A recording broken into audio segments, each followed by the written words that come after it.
Our city staff is currently, without ever being trained, without anybody ever telling them to do this, in the last year, they reported to us over 440 seniors that they consider to be at risk. The hope now is that with the whole city behind this and a $138 million budget to fight homelessness in the coming year, the homeless problem, which has become everyone's problem, will one day be nobody's problem. I'm Anna Marcos for LA This Week. Days before Hillary Clinton won California's primary, immigration activists gathered to weigh in on the presidential race and who's most qualified to lead reforms on one of the country's hot-button issues. Gil Reyes reports from UCLA. You just have to prioritize. The influential Latinos sitting at the table agree immigration reform is long overdue. However, they disagree over who should lead this effort. Congressman Javier Becerra supports Hillary Clinton. She goes in the most tested, the most prepared, the toughest of all the candidates, and she'd get to walk in there and be ready to start from day one. So there's one of the areas that I think Secretary Clinton has it over everybody else. But disagreeing are immigration activists Erica Andiola and Cesar Vargas. They support Bernie Sanders for president. A president cannot promise to get immigration reform done. That has to be done through a president and through Congress. So whichever candidate says, hey, I'm going to support immigration reform in my first 100 days. Well, good, but you know what? That's an empty promise. Latino voices with differing opinions over immigration policy. The panel was hosted by UCLA's Club de Estudiantes. I have Bernie supporters, I have Hillary supporters, I have even a couple of Republicans and we have a Republican here on the stage to see how we can develop a way forward. That sole Latino Republican on the panel is former Lieutenant Governor Abel Maldonado. He's one of several Republicans who've denounced presumptive GOP nominee Donald Trump for his disparaging remarks against Latinos. The panel asked Maldonado the chances of Congress passing immigration reform in the next presidency. Any chance we can get there? Zero. They don't want to pass anything. The Republicans don't want to pass anything. Why would they? That's what they believe. And the Democrats don't want to pass it either. That's not true. Then you've had the presidency, you've had the Senate, you've had the Congress, and you still can't get it done. This is not meant to be a debate to try to tear other people down, but to see what areas do we agree on, what areas can we share information, how do we build a progressive policy going forward? While getting young Latinos engaged in the political process. At UCLA, Gil Reyes for LA This Week. United Farm Workers co-founder Dolores Huerta also showed up. She supports Hillary Clinton for president. Well, it's a corner of South LA with a lot of history, but it's gone unnoticed until now. Anna Marcos shows us how a new name and some new art at an American Legion post can turn things around.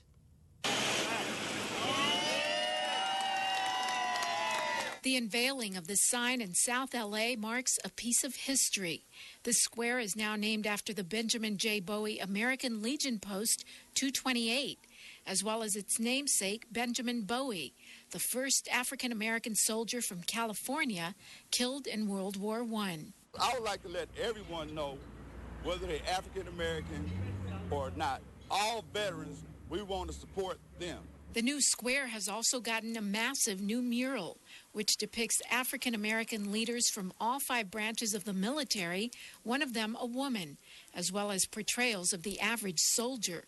The mural has transformed this tiny American Legion post, the first one ever built in California. We've been really trying to use art, as I said, as a tool for economic development, economic revitalization. And the idea is to show what war, the toil of war, does to the human spirit. Not to glorify war, but what happens to a person in battle and what happens to a person after he's relieved from duty and he's back stateside. As American Legion Post members, many of these guys and women have served their country during war, but many also continue to serve it in peace. They're involved in veterans affairs, children's, and public safety issues in the South LA community. We get ready to feed the vets for Thanksgiving, for 4th of July, and every other holiday that we deal with. I'm Anna Marcos for LA This Week. And that mural and the new square can be found near the corner of Central Avenue and 51st Street in South LA. Well, LA Mayor Eric Garcetti hopes more youth jobs will help reverse an uptick in city crime. Gil Reyes reports on a number of strategies, including one successful summer park program. It's a ray of hope following increases in violent crime. The anti-gang program known as Summer Night Lights is returning, keeping city parks open late with fun activities for youth. This helps ensure they're supervised, off the streets, and out of trouble. Even with an uptick in crime in the city, 20 of the 32 sites actually saw no increase or a decrease last summer, against the trend of the entire city. Mayor Eric Garcetti talks to nonprofits in downtown about a 20% increase in the city's violent crime last year. This uptick, however, avoided most of the parks participating in Summer Night Lights. The mayor believes keeping people engaged is the secret.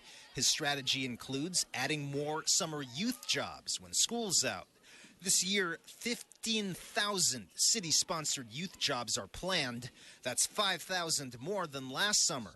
Many people blame recent crime increases to state laws that freed much of the prison population and did so without adequate job placement and mental health programs to help former felons re-enter society.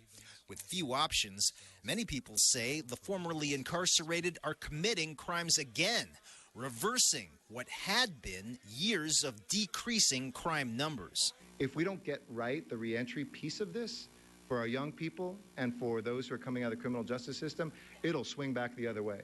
That's why the mayor wants former felons to be among the first to fill 5,000 new civil service positions. He's asking the job placement and addiction specialists gathered here to help the formerly incarcerated re-enter the workforce. And believing in her and believing in him to actually move forward and to transform their lives. You're the angels in the city of angels who are doing that. And you can count on City Hall to be your partner every step of the way. In downtown L.A., I'm Gil Reyes for L.A. This Week.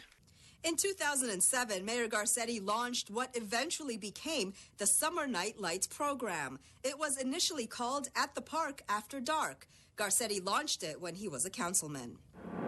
Well, the first of its kind exhibit is on display as part of the kickoff for LGBTQ Heritage Month at City Hall. Rasha Goel has more. This Washington Post article shows same-sex couples rejoicing and celebrating their new rights as a couple. Their exuberance was shared throughout the country as states one by one legalized same-sex marriages, and their joy now being recognized at this Winning Their Freedom to Marry exhibit at City Hall. They are news articles and images that represent a number of different days, a number of different eras leading up to the pivotal moment on the Supreme Court that made freedom to marriage the law of the land. The exhibit at City Hall Eastbridge Gallery contains a collection of the front pages of major newspapers across the country, highlighting same-sex rulings across the states. And on June 26, 2015, the Supreme Court gave its stamp of approval nationwide. It's also a reminder of the individuals, especially when you have the historic pictures of people who took a chance decades ago and they put their careers and their well-being on the line. Ron Galperin, the first openly gay city official in LA's history, says the exhibit on the bridge also sends a metaphoric message of the work to be done.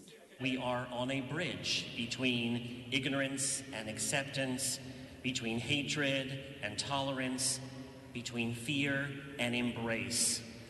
And so, like all of you, what we have to do is to build bridges, and we have to engage in crossing those bridges. And as those bridges are built, one thing is for sure.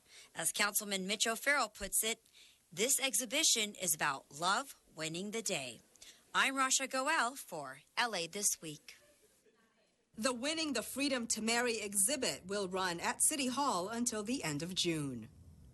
While from folk to hip-hop, Asian Pacific Americans brought down the house with a free concert outside City Hall. Gil Reyes reports from the Heritage Month celebration. Tony's on a track.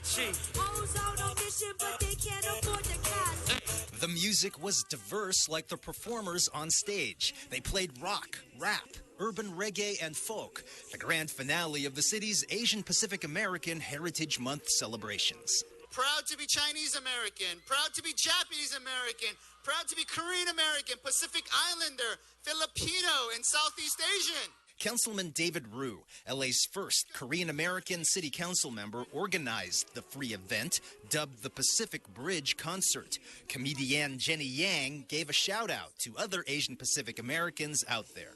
Samoans, Chamorro, Tongan, Fijian, Marshallese, Palauan, Tahitian, New England's indigenous Maori, Tokeluian.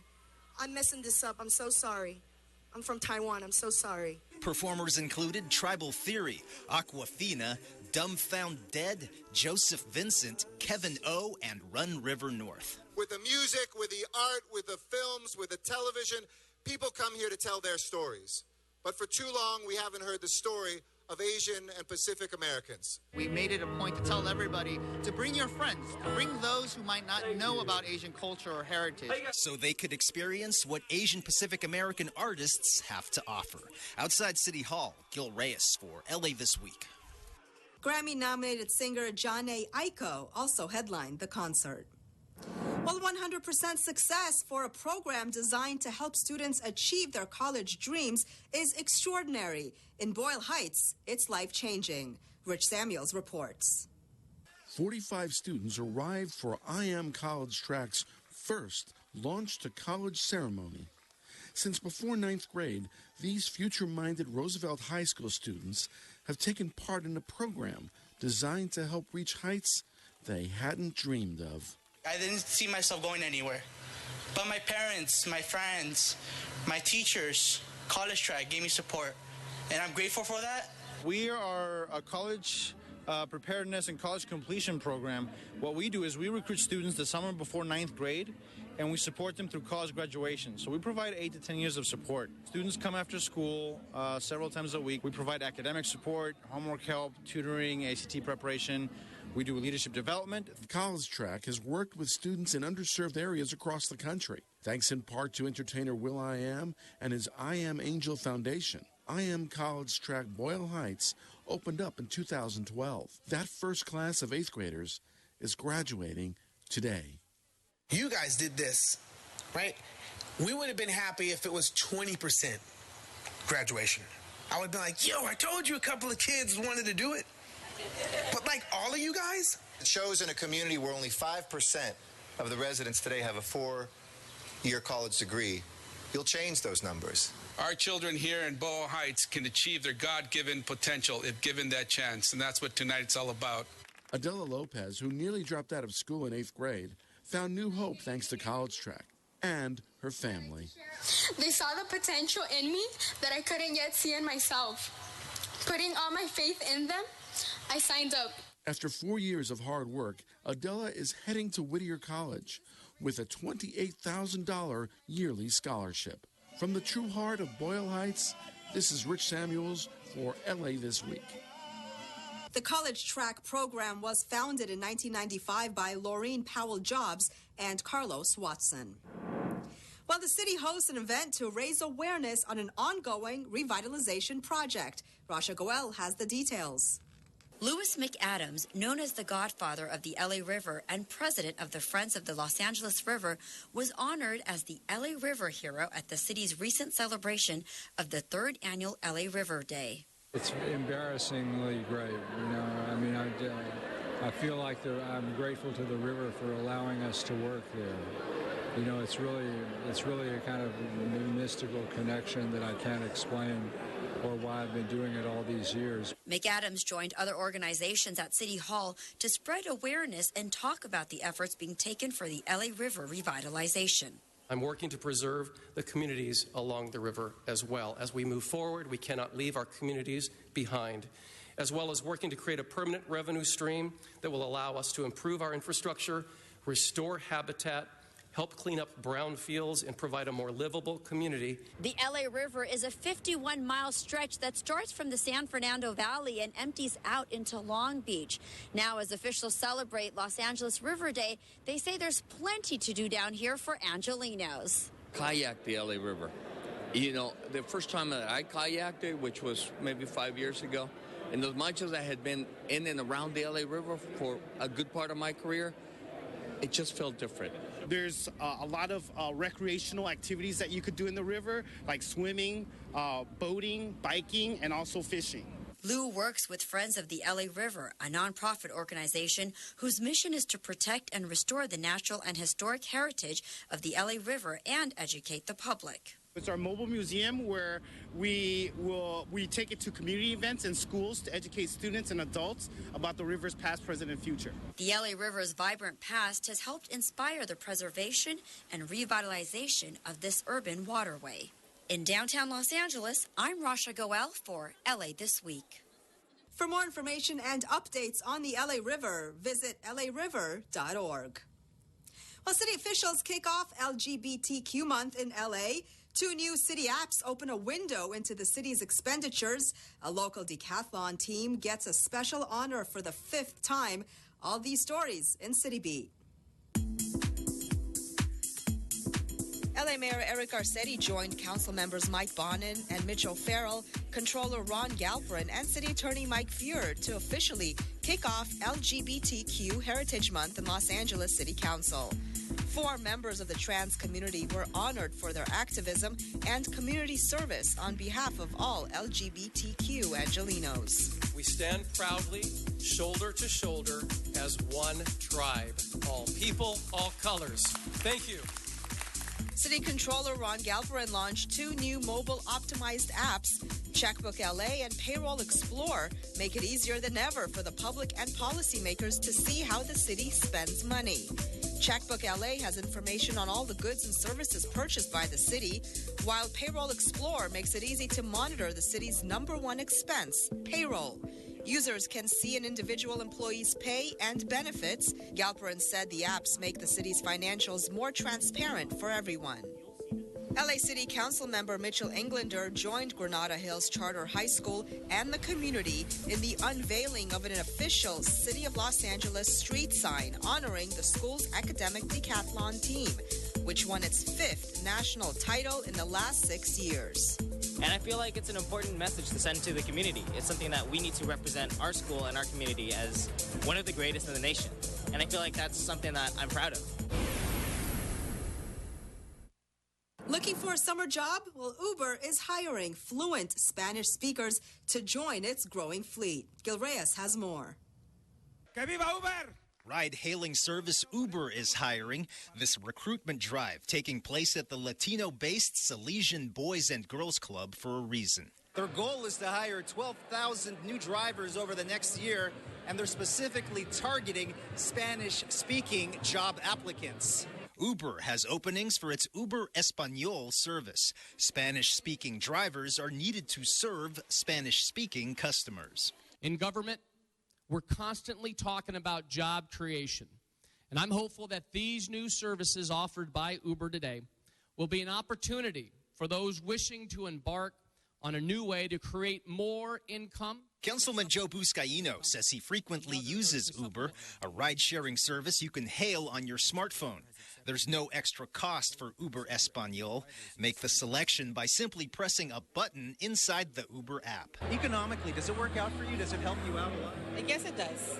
Uber driver Beatrice Alvarez says she makes around $1,000 a week working full-time for the company. People think that it's you work only weekends. Yeah, you make some money on the weekends, like $400, $500 if you work, But if you really want to make money, you have to work full-time. And the requirements? 21 or older. They have to have a car, 2006 or newer. They have to have their own private insurance by California law. And they have to have a social security number. Uber hopes to drive the point home with more recruitment events in Latino-rich neighborhoods throughout the year. At the Salesian Boys and Girls Club in Boyle Heights, I'm Gil Reyes for LA This Week. Uber has also hosted sign-ups in South LA, Exposition Park, Echo Park, and Pacoima. While sample some of California's best wines while taking in a killer view of the city, global culture and music take center stage during some grand performances, and enjoy a film festival where filmmakers unleash their unique and uncensored voices. All this in this week's Things to Do. With stunning views overlooking the city, Barnsdall Park welcomes Angelenos 21 years and older to sip wine, picnic, and watch the sunset for another not-to-be-missed season of wine tasting at the iconic cultural destination. Marking its 8th season and attracting sellout crowds, the renowned Barnsdall Friday Night Wine Tastings, the Foundation's signature fundraising event, returns to the Hill and continues every Friday through September 2nd. The wine tasting takes place on the West Lawn from 5:30 to 8:30 p.m. For more, visit barnsdall.org. Grand Performances brings artists and audiences together by thoughtfully curating an array of music, dance, film, and spoken word, featuring great artists from around the globe in our very own streets of LA. The event connects Angelenos to art and artists, artists to audiences, audiences to each other, and gives Angelenos a unique experience, from bombastic and grand to intimate and thought-provoking. On Saturday, June 18th, check out Soy Africano at 8 p.m., and on Sunday, enjoy Flutes Across the World at 3 p.m. at the California Plaza. For more, visit grandperformances.org. The Hollywood Fringe Festival is an annual open-access, community-derived event celebrating freedom of expression and collaboration in the performing arts community. Each June, during the Hollywood Fringe, the arts infiltrate the Hollywood neighborhood. Theaters, parks, clubs, churches, restaurants, and other unexpected places host hundreds of productions by local, national, and international arts companies and independent performers. This free-for-all approach underlines the festival's mission to be a platform for artists to exhibit the most diverse and cutting-edge points of view the world has to offer. For show locations, dates, and times, visit HollywoodFringe.org. And that's a look at some things to do. Well, that's going to do it for this edition. I'm Yana Kay, and from all of us here at LA This Week, thanks for joining us. A reminder that you can catch us online at lacityview.org. You can also follow and like us on Facebook. We'll see you back here next week for more of LA This Week.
This is Koreatown. My name is Hwang Bae Kim. You watch LA City View, Channel 35. Our city, our channel.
City Council meeting.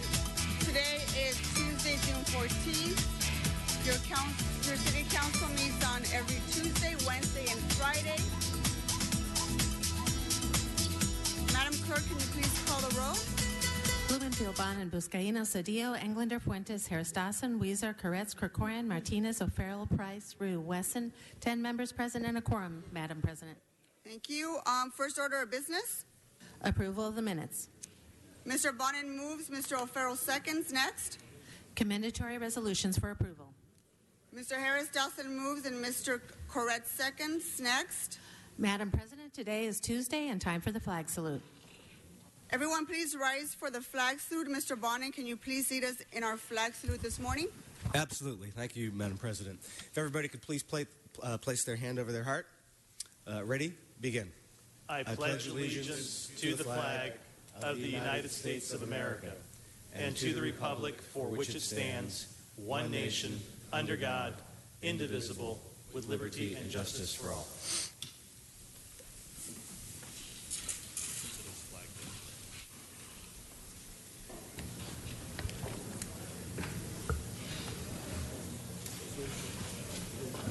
Okay, Madam Clerk, let's run through the agenda.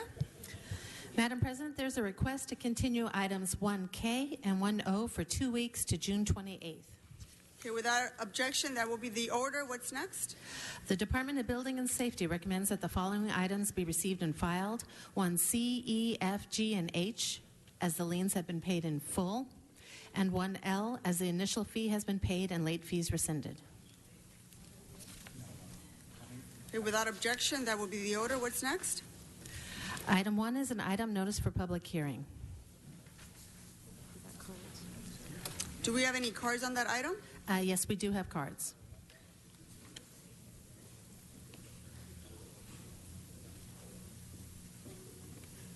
What do you have, Sharon? Quick.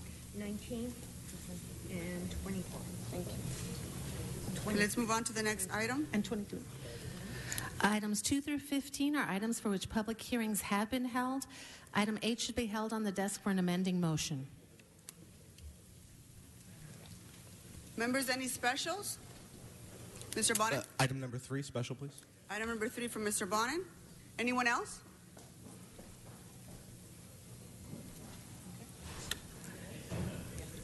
Okay, Madam Clerk, let's vote on the remaining items. Let's open the roll. Mr. Bonin? On the desk, they said, but it's not up there. Not 7, 8. Thank you for pointing that out. We might have do we have a technical issue? 8. No. We're okay. Great. Yeah. We're okay. Thank you, Mr. Bonin. Thank you. So we're holding 8 on the desk. So on the remaining items, let's open the roll, close the roll, and tabulate the votes. 11 ayes. Okay, Madam Clerk, what's next? Forthwith, please. Item 6, forthwith for Mr. Buscaino. And for the record, the ordinances will be held over 1 week unless reconsidered with 12 members present. Thank you. What's next? Items 16 through 29 are items for which public hearings have not been held. 10 votes are required for consideration. Okay, without objection, those items are before us, members. Mr. O'Farrell? Item 20, special, Madam Chair. Item 20, special for Mr. O'Farrell. Anyone else? Mr. Blumenfield? I can't hear you. Item 23, please. Item 23 from Mr. Blumenfield. Do we have any cards on any of the remaining items, Madam Clerk? Yes, there are also cards on 16, 17, 18, 19, 20, 22, 24, 25, and 29.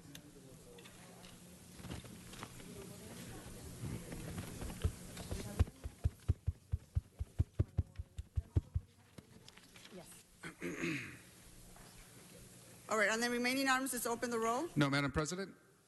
Yes, Mr. Weezer. Item number 26, I would like to note and file. I'm not sure if I do that now or wait till call it special and then note and file it. You can do it now. Okay, we could note and file item 26 insofar as the project has been pulled. We don't need the TEFRA notice. Thank you. Thank you very much. So we're going to note and file item 26. Okay, let's vote on the remaining items and let's open the roll, close the roll, and tabulate the votes. 12 ayes. Okay, thank you. What's next? Madam President, Yes. can we do item 27 forthwith, please? Item 27 forthwith for Mr. Weezer. Thank you.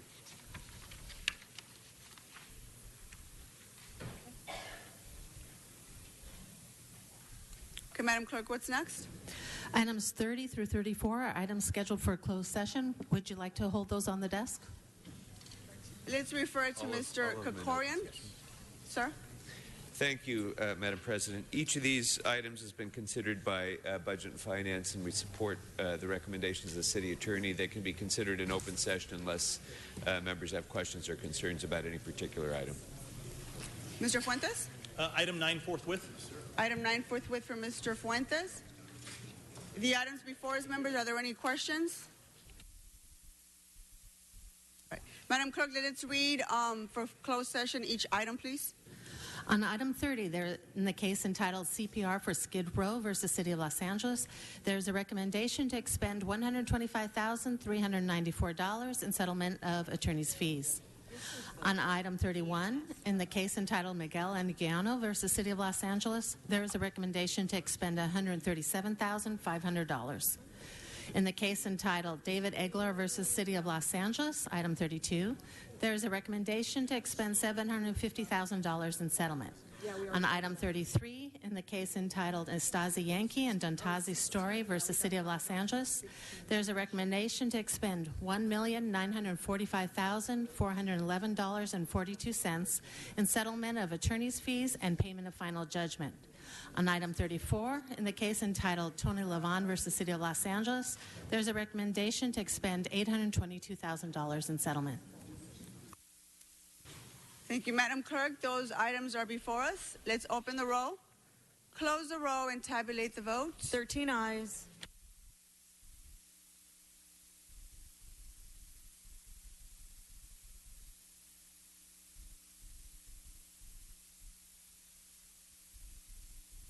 Okay, Madam President, that takes council back to presentations or items called special. Thank you, Madam Clerk. Mr. O'Farrell? Mr. O'Farrell for his presentation this morning.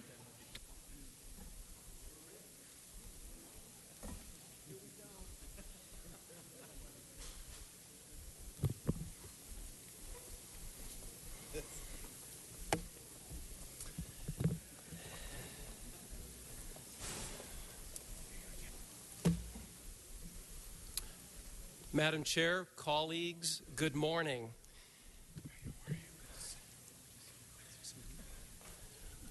Under the specter of recent horrific acts on this community and the entire community across the nation, we take a moment this morning to celebrate something quite wonderful.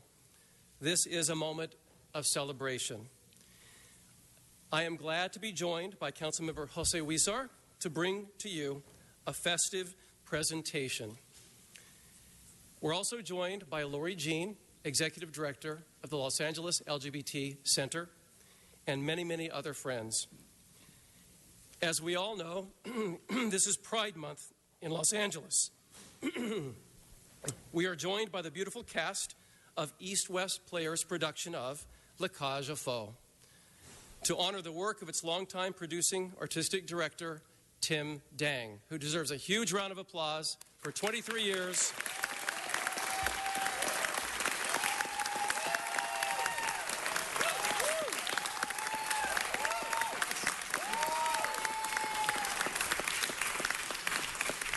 And in case someone doesn't think this is a festive occasion, to my right, I've got the Cagels.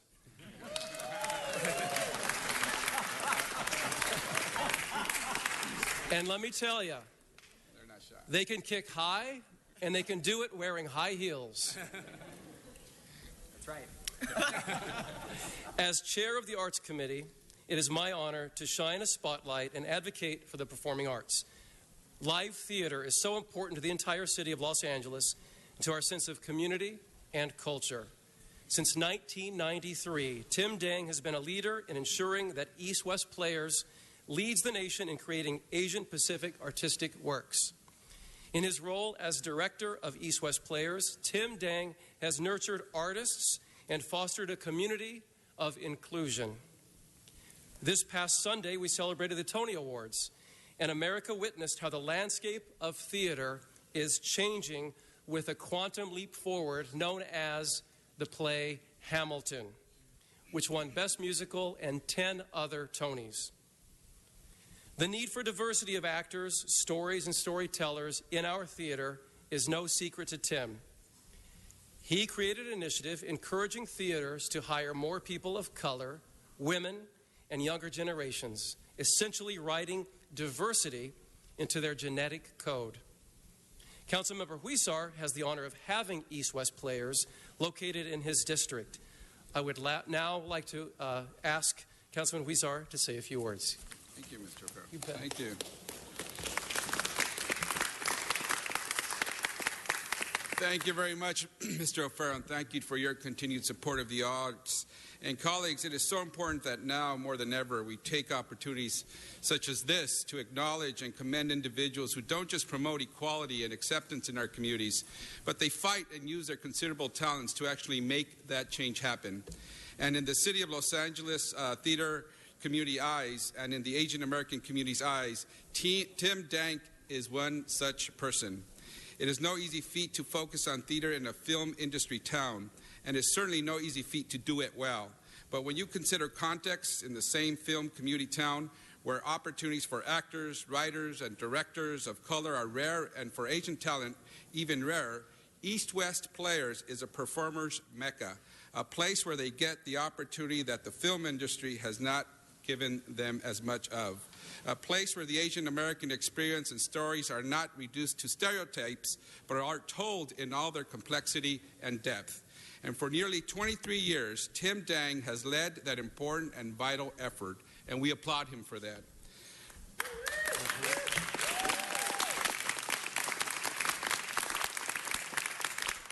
Located in Little Tokyo, East-West Players is the nation's premier Asian American theater organization, producing artistic works and educational programs to help foster dialogue, exploring Asian Pacific experiences. East-West Players was established, as Mr. O'Farrell said, in 1965 and has since been recognized as the nation's leading Asian American theater troupe for their award-winning productions that blend Eastern and Western movement, costumes, language, and music. And as they have transitioned from an equity waiver, 99-seat theater to a mid-sized theater where actors get a legit equity union check, they are providing these very talented performers an opportunity to get paid for their work and have their talents recognized in a professional venue. East-West Players demonstrates the vibrancy of our diverse culture in downtown Los Angeles through their forward-thinking programming. They are an important cornerstone not only in downtown Los Angeles, but the larger Asian Pacific community in our city and indeed throughout the nation. Their latest endeavor will be host to Lacajo Falls to the stage. Faced with discrimination and recent acts of hate against the LGBT community, this play inspires acceptance and the message of living your life as you see fit. East-West Players is such an important part of our community and truly makes a difference each and every day with their choice in shows, programs, and community involvement. I am proud to have them in my district. We will be very sad to see Tim Dang leave. He leaves behind a legacy that cannot be and will not be forgotten. Congratulations, Tim, and thank you very much. Thank you. Councilmember Huizar just mentioned Lacage Faux at East-West Players. With Tim's direction of Lacage, it's especially meaningful, not simply because I love the art of drag, and anyone who knows me knows that I love the art of drag, and that's a major and fun component of that show, but it is so much more. East-West Players in the Los Angeles LGBT Center, located in my district, partnered to employ LGBT youth interns during this production, demonstrating the significant role arts can play in shaping the lives of our next generation. Tim understands the need for arts education and creating pipelines, access, inclusion, and diversity. At opening night, I was glad to see these youths greeting guests and dancing at the courtyard before the show. I would now like to invite Lori Jean, CEO of the Los Angeles LGBT Center, who helped underwrite this production, to say a few words. Lori Jean.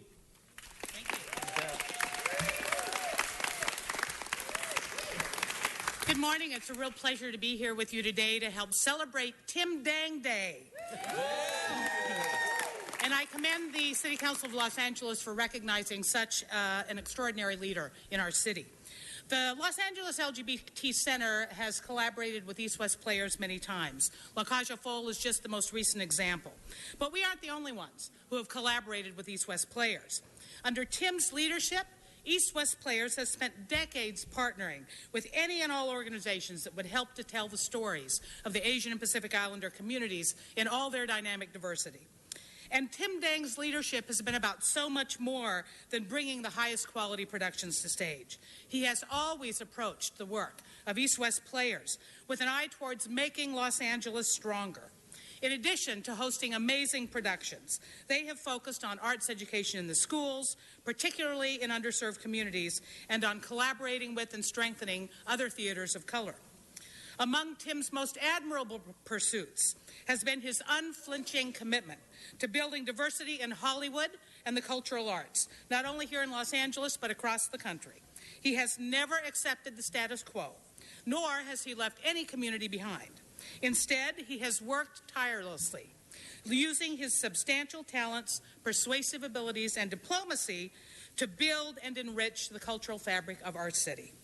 Tim's leadership has made Los Angeles better, and he makes the API and LGBT communities particularly proud. Thank you, Tim. Thank you.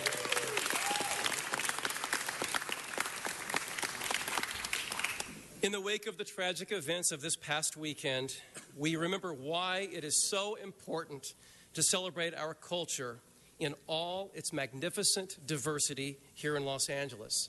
Whether it's Gay Pride Weekend or Asian Pacific Theater Heritage, it matters not, because we are all one. To speak on behalf of East West Players and the cast of La Cage is a great actor, and if you haven't seen La Cage aux Folles, you need to see it. 2 more weekends. The great actor, Gedde Watanabe.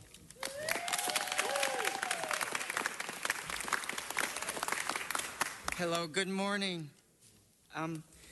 We're approaching our last 2 weeks of La Cage aux Folles here at the East West Players, directed by Tim Dang, of course. It's kind of Tim's swan song, ending the 23 years as artistic director, celebrating the 50th anniversary of East West Players.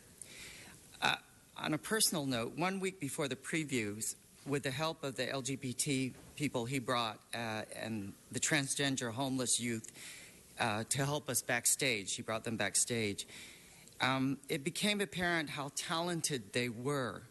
They were styling wigs, sewing, maintaining costumes, and, thank God, running lines for a 60-year-old actor. And to this day, backstage, still helping with the whirlwind of costume changes. And during rehearsals in the show, when you thought you were exhausted and not doing your best, you heard voices that echoed from them. "You can do it, girl. You look fabulous in that dress. Don't you even go there. Now get out there and shine." From the people that were experiencing bullying, ridicule, homelessness, and fathers and mothers who don't accept them or their choices. You have to understand that to an actor, or to all of us as actors, those stories only fuel the performance choices. Songs like "I Am What I Am," "The Best of Times," they only resonate deeper with the timing of the recent news that we've all experienced. It goes back to the days of Russian theater, where it was required that actors reach out and do community service because the artistic directors knew it would open their hearts, make them better actors, and ultimately better human beings. It's astonishing what you've done for us on stage and backstage choices, Tim, and the insight has brought us, inside what you have brought us and to this theater community. And as actors, we can't express the amount of gratitude of what your vision has created all these years. You know, we're really going to miss you. But your heart and soul will always remain with us, and we only wish you the best of times ahead.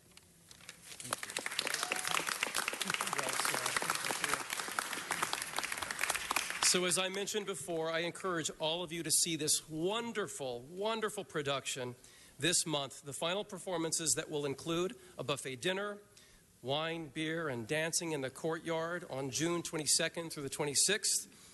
Tickets can be purchased online at eastwestplayers.org. I encourage everyone to go see this wonderful show. And now, Tim Dang, the City of Los Angeles, is proud to commend you and your work in the Los Angeles theater community, and we hereby present you with this resolution declaring Tim Dang Day. I'm going to say that again. Tim Dang Day in the City of Los Angeles.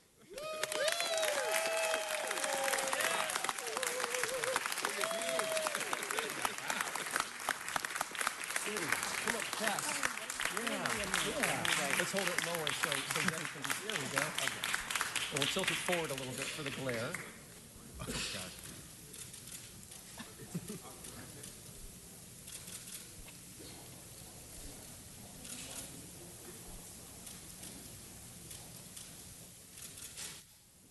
Terrific. Thank you. Sure. I think we're going to go back that way for pictures. Well, he's, I think it's going to All right. Thank you so much.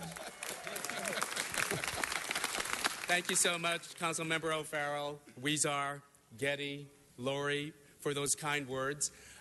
And I am very inspired by your leadership and courage in building community and how art and culture can play a vital and healthy role in coming together. And thank you to the Los Angeles City Council for this recognition. In the past 2 days, the resounding echo of love is love is love is love is soothing the pain that has come upon us. And I am honored to be in the company of my family. My brother is here today, my husband, my LGBT family, my East West Players family, all such extraordinary people. And our current production of La Cage aux Folles is precisely the story of love that America needs to hear, see, and experience at this time. And in association with the Los Angeles LGBT Center and community partner, the Gay Men's Chorus of Los Angeles, this is where we can make a difference in this world by using our art as a platform for change with every production that East West Players does. So our country and culture is experiencing extraordinary seismic shifts right now. The communities we serve, rooted in tradition for generations, are now having to re-examine themselves and accept new traditions and norms. So my career at East West Players goes much beyond storytelling. We must make the story relevant to an audience whose cultural values are evolving. We are the guides to an America that is becoming majority-minority. And we're already like that in Los Angeles, where same-sex marriage and transgender rights have advanced faster than anyone imagined, where the millennial generation is changing our definition of engagement, where women are breaking down barriers and leading the way and will assume the highest office in the land. So, to you, master storytellers and visionaries, we are the ones in this room who can make the change as quick and as bold as we want to. So let's not just see change, let's lead the change. And as our production of La Cage aux Folles comes to a close at the end of the month, and this being LGBT Pride Month, let's come together, be together, and laugh together. Thank you.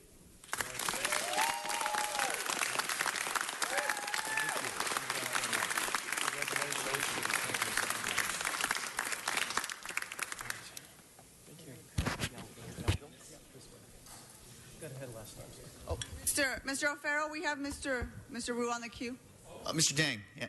I just wanted to rise to congratulate you and the East West Players. You know, East West Players, as I mentioned before, it's not only the nation's leading Asian American theater, but it's the first Asian American theater. And Mr. Dang, thank you so much for your service. You are a pillar, not just in the theater community, but in the Asian American community as well. So thank you so much for your service.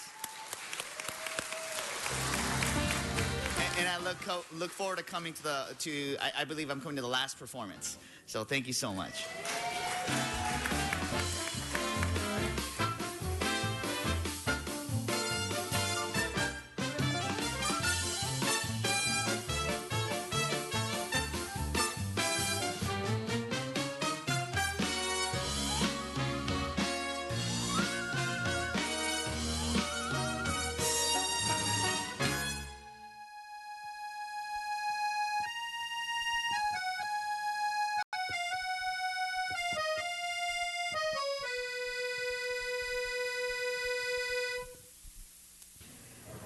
Madam Clerk, let's take up the ordinances for reconsideration.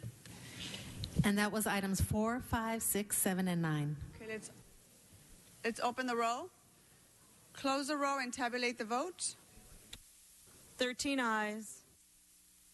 Now the items are before us. Members, let's open the roll, close the roll, and tabulate the vote. 13 ayes. Thank you. Let's move on to item 16. And for the record, Madam President, items 6 and 9 were previously requested to go forthwith. Without objection. Now let's move on to item 16.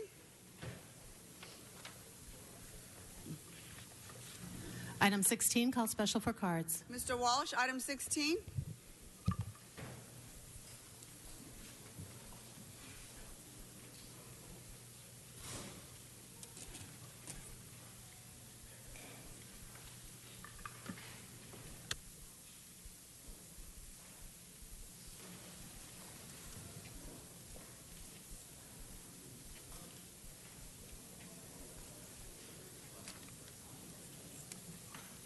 John Walsh, blogging at HollywoodHighlands.org, or J. Walsh Confidential, tweeting at Hollywood Dems. This is a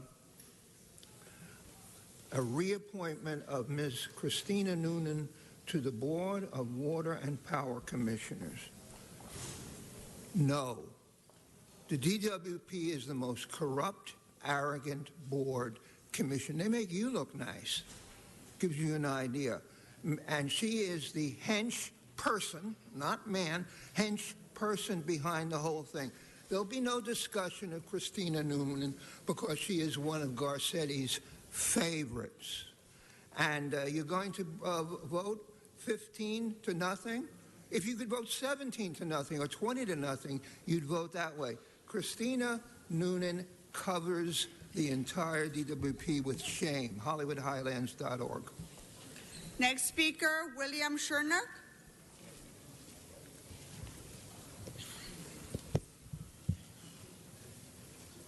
Good morning, sir.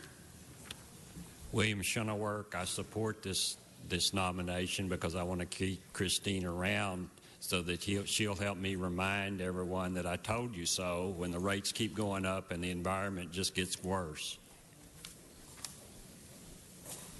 Thank you. That concludes cards on this item. Madam Clerk, open the roll, close the roll, and tabulate the vote. 13 ayes. Let's move on to item 17. Item 17, called special for cards. Mr. Walsh.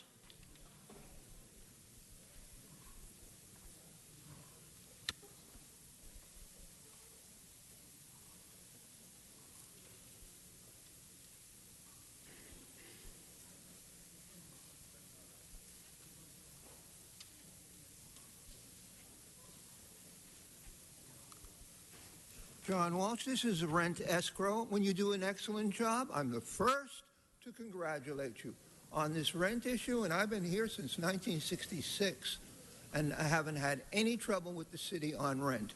When you do a good job, I say you do a good job. When you do a crappy job, I crap all over you.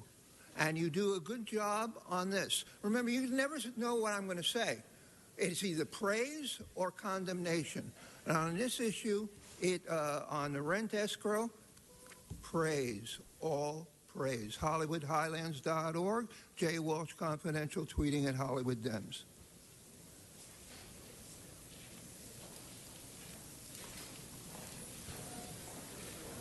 Okay. That concludes cards on this item. Madam Clerk, let's open the roll, close the roll, and tabulate the vote. 13 ayes. Okay, let's move on to item 8. On item 8, an amending motion has been distributed and is available for consideration. Okay, thank you. I have one card. Rosalie Huntington. Item 18. I'm sorry, 8.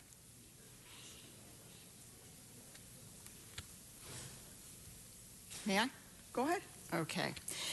I'm speaking as a voice of architectural reason so that this project honors the mid-century modern heritage of Pacific Palisades and the original mid-century modern commercial district that is being demolished by Caruso Affiliated and replaced by Cape Cod, a style with no creative roots in Pacific Palisades. Our design review board requested, and the Planning Commission required, some mid-century modern because of this. So there is one added mid-century modern structure and one that appears to be altered from the original street. That's in the entire project. Our community seems to be swept away by the idea of the new shopping center. That's fine. Unfortunately, it is with apparently little or no regard for the architectural style. It's just build it, whatever the style. Our council member, Mike Bonin, who is a good guy, is riding that same wave. Architectural reason will lose the battle unless you, the City Council, require more mid-century modern, and unless you demand that Caruso replace the horrifying Edwardian lampposts he wants to install. This is Pacific Palisades, part of ground zero for mid-century modern. And I hope you take that into account. Thank you. Thank you, ma'am. That concludes cards on item 8. Mr. Bonin. Thank you, Madam President. Colleagues, this is a project that I am proud to stand and ask for approval of.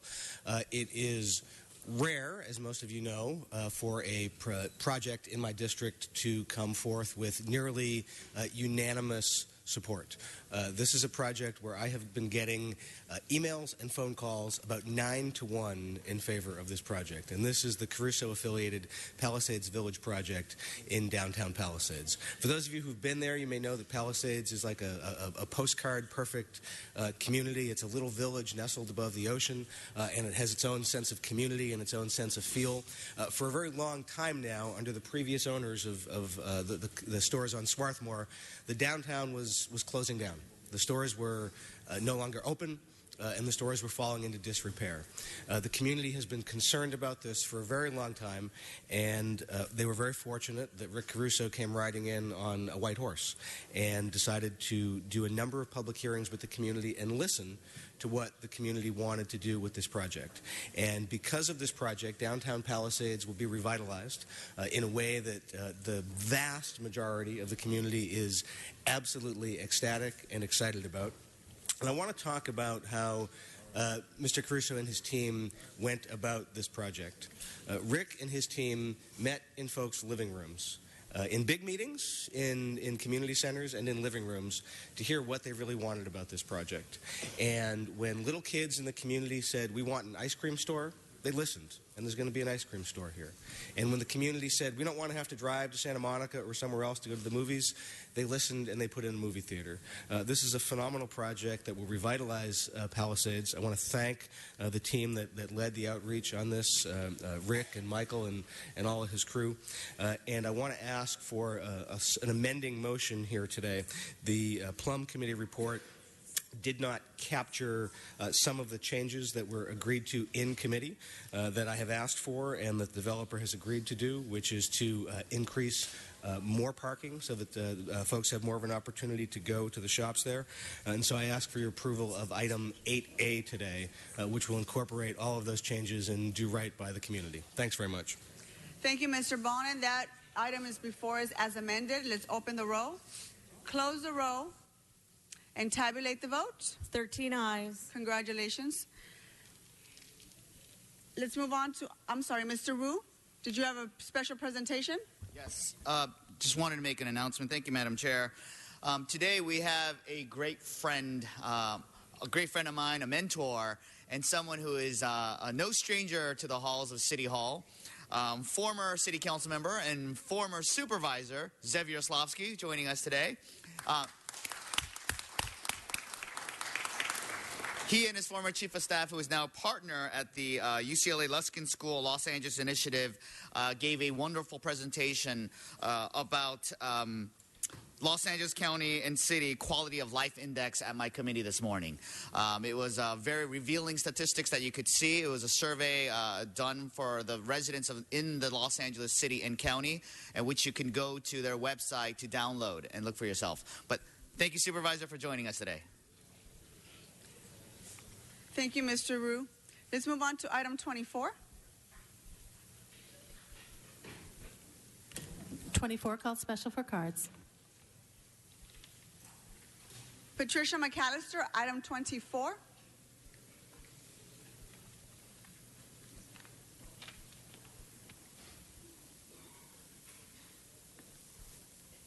Good morning, Madam Secretary. Item 24 says you want to take funds for a car for the police department. Take it $20,000 from another fund and put it in the police department. The police department got over $1 billion in their budget this year. I think that the police department is being used as an avenue to embezzle and engage in racketeering. As a matter of fact, the Mayor Garcetti said that he gave the homeless people $100 million last year, and the media asked him, what did you spend it on? Then he couldn't say what he spent it on, so he said the police. See, this is telling me all of these items you're taking and putting into police fund, this is the fund that you use to embezzle and commit racketeering. I would like a federal investigation. We shouldn't be giving the police a darn penny to get $20,000 to get a car. What kind of crap is this? And you got $1 billion on the budget for them. Quit stealing. Do your job. We elect you to do your job. We got people all hanging out on the street, and you use the police because you try to tell us we need protection. So we have to have the police fund and the police so we can stuff money in there and steal. We want to know at the end of this year, fiscal year, where that $1 billion, over $1 billion, $1.3 billion that you put in the police department budget for this year. And Garcetti, bring his rear end down here and let him explain to us what he's doing with our tax dollars. And all these people you got standing around not doing anything but running their darn mouths, they need to be out of this council chambers. That concludes cards on this item. Let's open. Sir, can you please sit down? Thank you. Let's open the roll, close the roll, and tabulate the votes. 13 ayes. Mr. Krikorian? Thank you, Madam President. I'd like to ask that items numbers 30 through 34 be sent forthwith, please. Okay, very well. Let's move on to item 25. Item 25, called special for cards. Mr. Walsh? Item 25.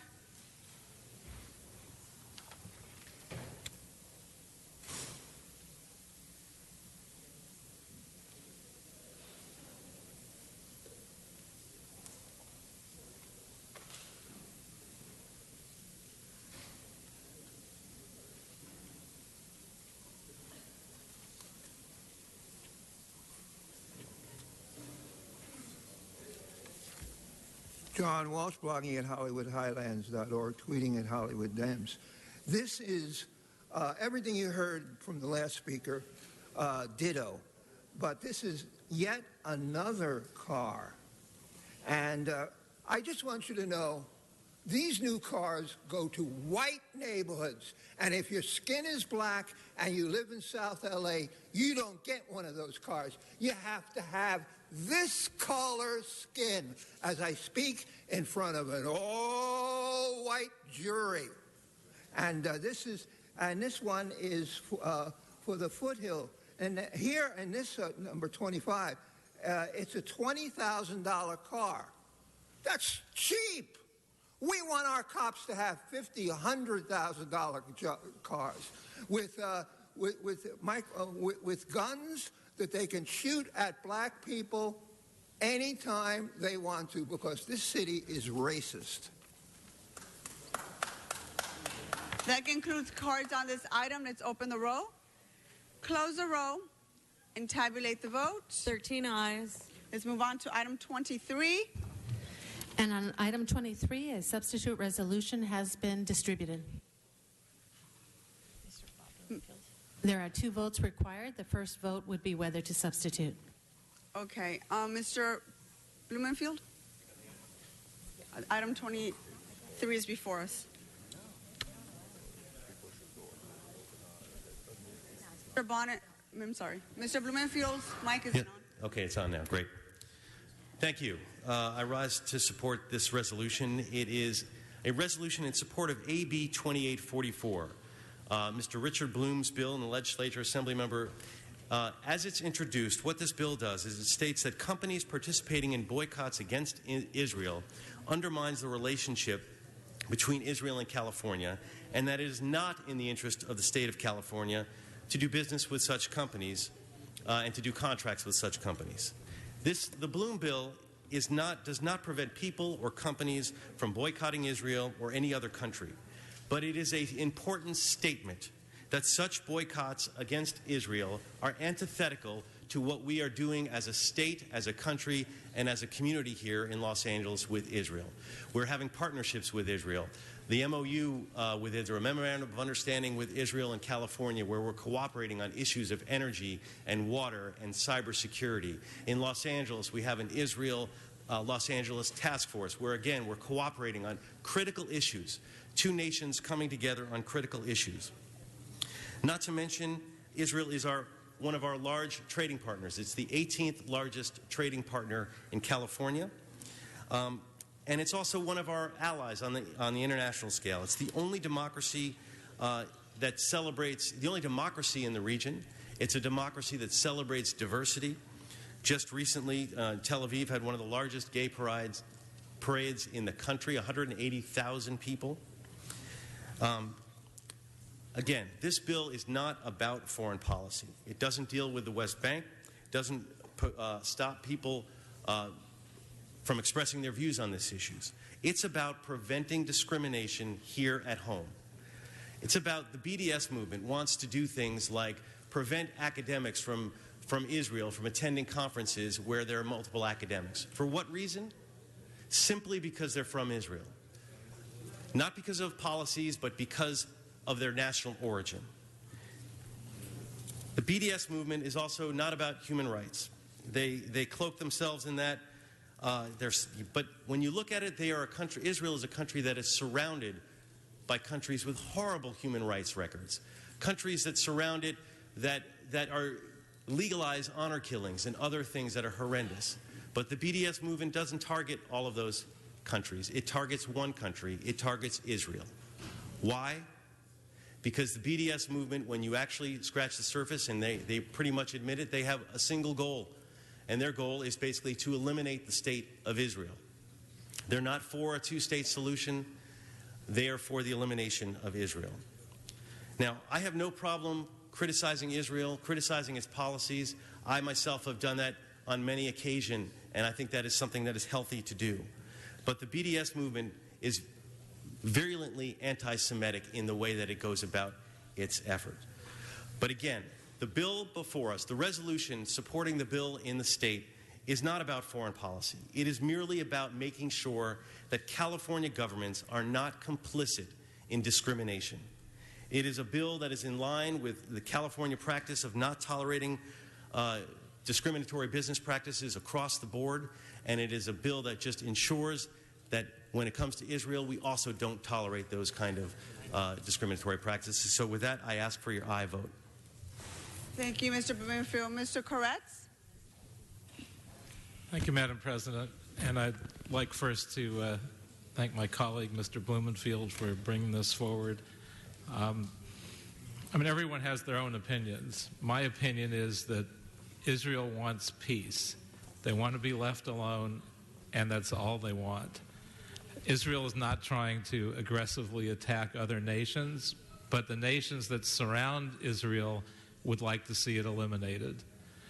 Now, as Mr. Blumenfield said, we don't all agree on how to go about that. And in fact, there are many of us that disagree with the exact policies that Israel may be pursuing, but there's no question the BDS movement is there just for one purpose, that is to help destroy Israel. They haven't been able to do it militarily, so they are trying to do it through PR. And we're not going to put up with this. There was an effort at Transportation Committee a few years ago to stop us from purchasing a particular transportation item because the company that provided it also did work in Israel. And we said, hell no, we're not going to be intimidated.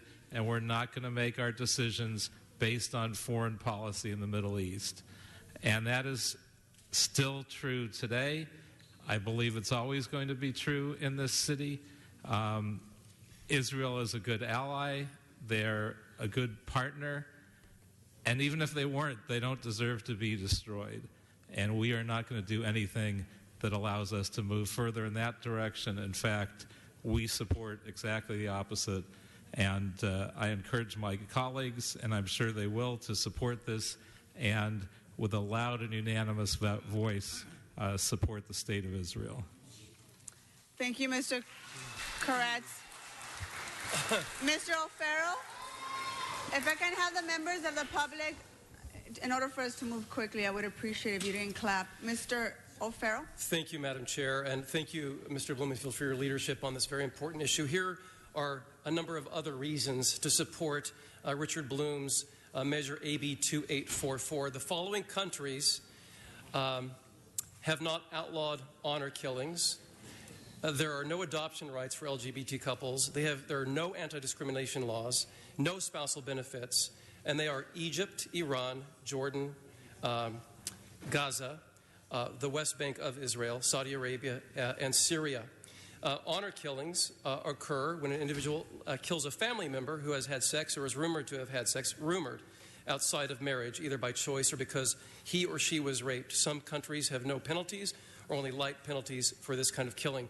Death squads, open-air executions, mob killings in the open, in public are the norm in some of these countries.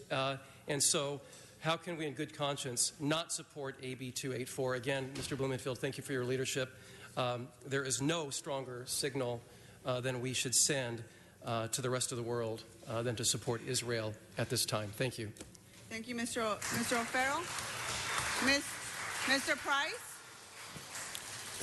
Thank you, Madam President. I'm pleased to stand in solidarity with Councilman Blumenfield and my colleagues in support of AB 2844. Israel and California are closely tied through trade, industry, technology, and innovation. The boycott, divestment, sanctions movement, BDS, is thinly veiled anti-Semitism. It's anti-Israel. It's anti-world peace. AB 2844 underscores the need to root out a movement that aims to erode the peace in the Middle East by upsetting long-standing cooperation between our states. Companies that choose to support the BDS movement should not be rewarded with valuable contracts. And so, colleagues, I urge support of this resolution, standing in solidarity with those who support fairness and honesty. Thank you. Mr. Rue. Thank you, Madam Chair. I just rise in support of Councilman Blumenfield's motion. Everyone stated so eloquently. But having visited Israel just this past December by our good friends at the Jewish Federation, I stand in support, full support. Thank you, Councilman. Thank you. We can move on to public comment now, Madam Clerk. First speaker is Jose Aquino. Are you here? Followed by Ed Rendon. Followed by Liat Mena. If you can please stand behind the robe. The names I've just called. Good morning, sir.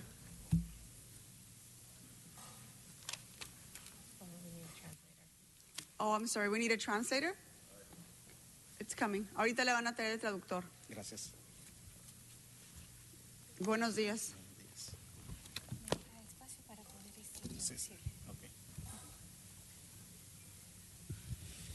Buenos días, Good morning, señores distinguidos del Consejo de Los Ángeles, Shalom, distinguished ladies and gentlemen of the City Council of Los Angeles. esta mañana estoy aquí representando This morning I'm here representing a la organización Hispanos Aliados por Israel, the organization of Hispanics Allied for Israel. Es la primera organización pro-israelita hispana internacional It is the first organization pro-Israel, Hispanic International, no teniendo credos religiosos, We don't have a creed of cristianos, religious, evangélicos, católicos, evangelic, de Catholic, diferentes religiones. different religions. Es una organización miembro del Foro Global de Antisemitismo. It is an organization, a member of the Global Forum of Anti-Semitism. Estamos esta mañana aquí para decir que apoyamos y que rechazamos 100% el boicot contra Israel. We're here this morning to say and to support that we are against the boycott against Israel. Para decir que apoyamos 100% el derecho de Israel de vivir en su tierra, To say that we support 100% the right of Israel to live in their own land, en libertad, en paz, in freedom, in peace, con su capital eterna establecida desde hace más de 3,000 años. with their eternal city established more than 3,000 years. Para darle gracias a Israel por el aporte a la humanidad To thank Israel for their contribution to humanity en ciencias, en tecnología, en medicina, etc. in science, in technology, in medicine, etc.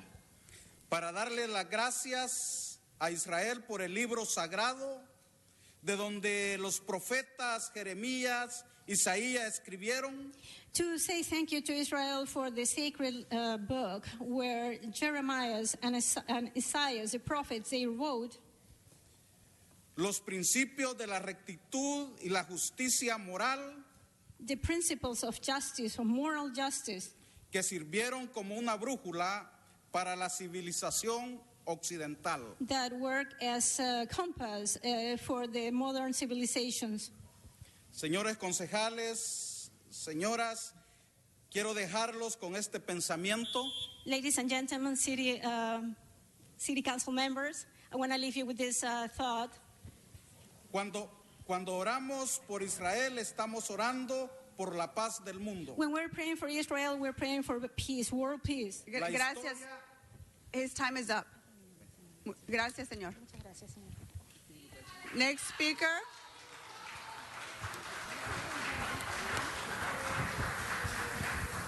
Hi, good morning, Ed. Mr. Ed Rendon, followed by Liad Mena and Dean Schramm. Go ahead. Okay, good morning. My name is Ed Rendon, Director of Public Affairs for Teamsters Joint Council 42. I not only stand here today as a representative of the Teamsters, but also as an APAC National Council member. I strongly support Council Member Blumenfield's resolution to support AB 2844 in its original form. It's better known as the California Combating the Boycott, Divestment, and Sanctions of Israel Act of 2016. The BDS movement advocates boycotting business that do business in the state of Israel. A number of those companies have Teamster contracts, including such major companies such as Caterpillar, Raytheon, and General Electric. The BDS movement will hurt our Teamster members. The Teamsters Union has traditionally supported the right of Israel to be a free and democratic homeland for the Jewish people. The BDS movement is not intended to bring peace to the Middle East, but to isolate and harm Israel for the purpose of strengthening those who oppose peace and wish to destroy Israel. Thank you very much. Speaker Liat Mena, followed by Dean Schramm, followed by Sam Yebri. Good morning. My name is Liat Mena, and I come before you today with a simple message. Do not allow a well-organized discriminatory movement to turn Jews into the other again. The BDS movement is a disease. The movement has been a facade for bigotry, demonization, and slander against the Jewish, Zionist, and pro-Israel community. Israel has always been an integral part of my life as an Israeli American, and I am not here to prove to you its contributions and support across the globe, let alone to the U.S. and Los Angeles in particular. I am here to urge you to stand on the right side of history. America was built on values of equality, yet the intent and effect of the BDS movement is an antithesis to those values. A basic tenet of the BDS movement is anti-normalization, which in practice calls to alienate members of our society who support Israel because it contradicts their efforts to dismantle the Jewish state. As a Bruin, I have seen its manifestation on campus. I am disgusted at the continued harassment and exclusion of the Jewish and pro-Israel community from groups and activities. The BDS movement is dedicated towards targeting Jews, Zionists, and Israelis, turning us into others, instead of encouraging cooperation and community.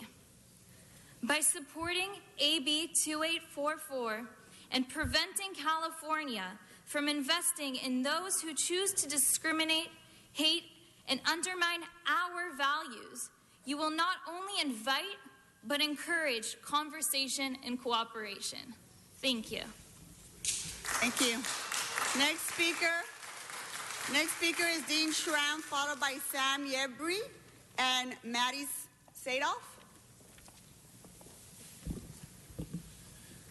Good morning, everybody. My name is Dean Schramm. I know all of you, and I feel very pleased to be with you this morning. I want to thank Councilmember Blumenfield for introducing this resolution. And I stand before you today not only as a friend, but also as the chairman of the American Jewish Committee in Los Angeles and the immediate past president of AJCLA. I've actually testified in support of AB 2844 before 3 different committees before the Assembly. And we look forward in the Senate to the return of the legislation as it was originally intended. Because AB 2844 is a critical piece of legislation, because it will serve as a tool for students in particular to use to combat what we see as a substantial increase in anti-Semitism on college campuses. The significant rise in anti-Semitism referenced recently in the report of the working group of the UC Regents has been caused by the BDS movement on campus.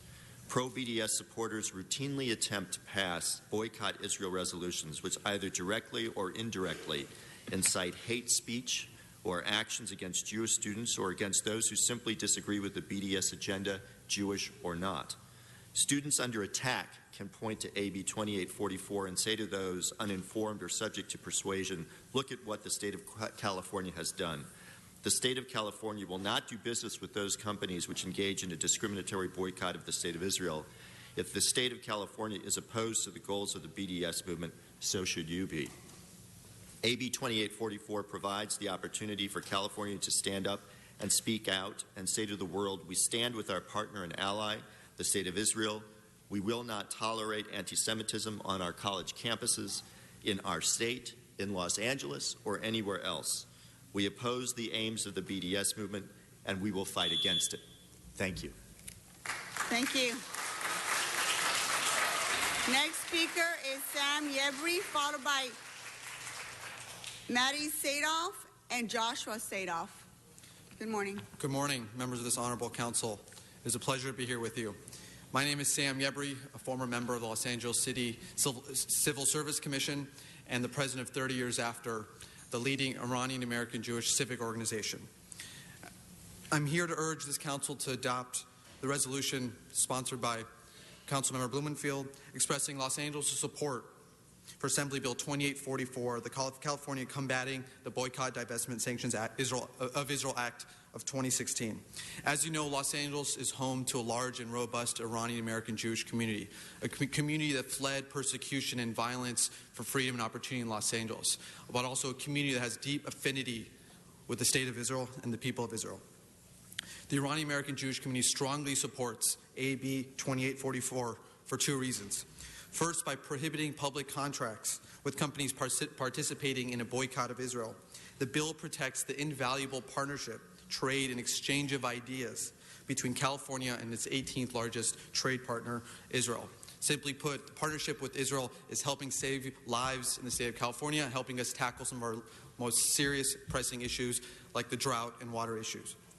Second, the organizers of the so-called BDS movement have a singular objective in mind, not to bring peace to the Holy Land, but to use economic and diplomatic measures to delegitimize the state of Israel and to bring Israel's very right to exist into question. Its leaders have justified attacks on civilians in Israel, including American tourists and citizens there, and its adherents have created a climate of fear and violence on college campuses, including in our own city. This bill will send a clear and powerful message that California will not in any way support this pernicious movement. I urge this council to adopt this resolution. Thank you. Thank you. Maddie Zadoff, followed by Joshua Zadoff. Josh is not here. Nati Zadoff, his father. Anti-Semitism was a scourge of the last century. Let's leave it at the last century and not usher it back to this century. That ideology claimed many Jewish lives, but as history taught us, Jewish lives were the first ones to go, and then everybody else followed. Huge strides have been made to the point that anti-Semitism in our country was just about eliminated, and not coincidentally, side by side, huge strides have been made against other forms of racism and bigotry, and yes, homophobia. In the words of Martin Luther King, anti-Zionism is anti-Semitism. BDS is nothing more than an expression of the attempt to institutionalize anti-Semitism under the pretense of our Second Amendment, that precious amendment that allows us the freedom of speech. I urge you to vote support that legislation, that resolution against BDS. Thank you. Thank you, sir. The next speaker is Susan Azida. Hope I pronounced that correctly. Followed by Josh Kerpies and Jonna Smith. Good morning, ma'am. Good morning. Good morning, distinguished members of the Los Angeles City Council. We, the residents of the beautiful city of Los Angeles and members of the greater Iranian American community, stand before you as a united voice under the umbrella of IAJF to request signing and passing the pending anti-BDS resolution. BDS is a movement that's filled with anti-Semitic rhetoric, a concerted effort by so few to delegitimize Israel, and a pattern of ominous actions against Jewish students on our school campuses. It behooves us, as the capital of the world, to join other cities in this beautiful land of liberty to stop this movement of hatred against the only democracy in the Middle East and honor the covenant of friendship and memorandum of understanding we signed on with the State of Israel. Thank you for giving us the opportunity to participate in this democratic process and the privilege of echoing the sentiments of a vibrant Iranian American community. God bless America. Thank you.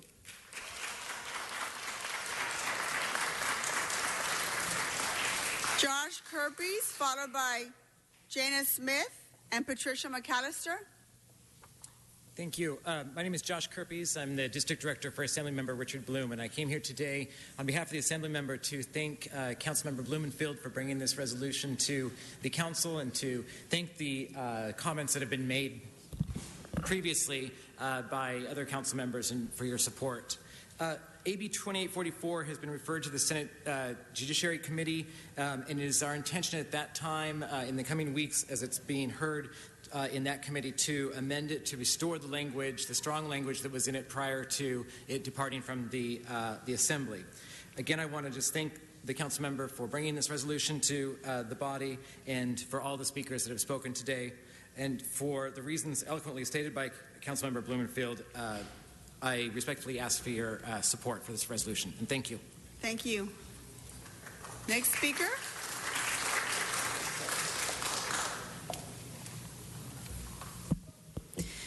Good morning. My name is Janice Smith. I'm the director of the American Jewish Committee in Los Angeles. We commend Councilmember Blumenfield for introducing and Councilmembers Bonin and Price for seconding this important resolution. Like Assemblymember Bloom and other supporters of the bill, we were disappointed in the changes made by the Assembly Appropriations Committee. We hope to see the bill return to its original intent in the Senate. The bill, as originally intended, would prohibit California public entities from entering into contracts with companies engaging in discriminatory boycott, divestment, and sanctions targeting Israel, or BDS. Posing as a peaceful movement, BDS is anti-peace. Its goal is not a peaceful two-state solution to the Israeli-Palestinian conflict, but rather to delegitimize the existence of Israel, one of America's most important allies in the world. Israel and the U.S. share values of liberal democracy. Israel protects the rights of religious minorities, women, and the LGBT community. The rights of Baha'is, Christians, Muslims, and others to worship at their holy places and freely practice their faith is a cornerstone of Israeli democracy. Our values, freedom, democracy, liberty, and the pursuit of peace are collective. Israel and the U.S. share strategic threats. Israelis live under the constant shadow of terrorism and extremism in a volatile neighborhood. Israel and the U.S. have a multifaceted relationship. As the bill reaffirms, California has committed to increase partnerships with Israel on critical global issues of water, security, energy, agriculture, and medicine. There are those who would seek to weaken and undermine the U.S.-Israel relationship through the politics of discrimination, hatred, and fear. In California, the BDS movement has fostered a climate of hostility towards Jewish students and a new wave of anti-Semitism. We respectfully ask the Council to vote in favor of this resolution. Thank you. Thank you. Patricia McAllister, followed by Barack Mevarock.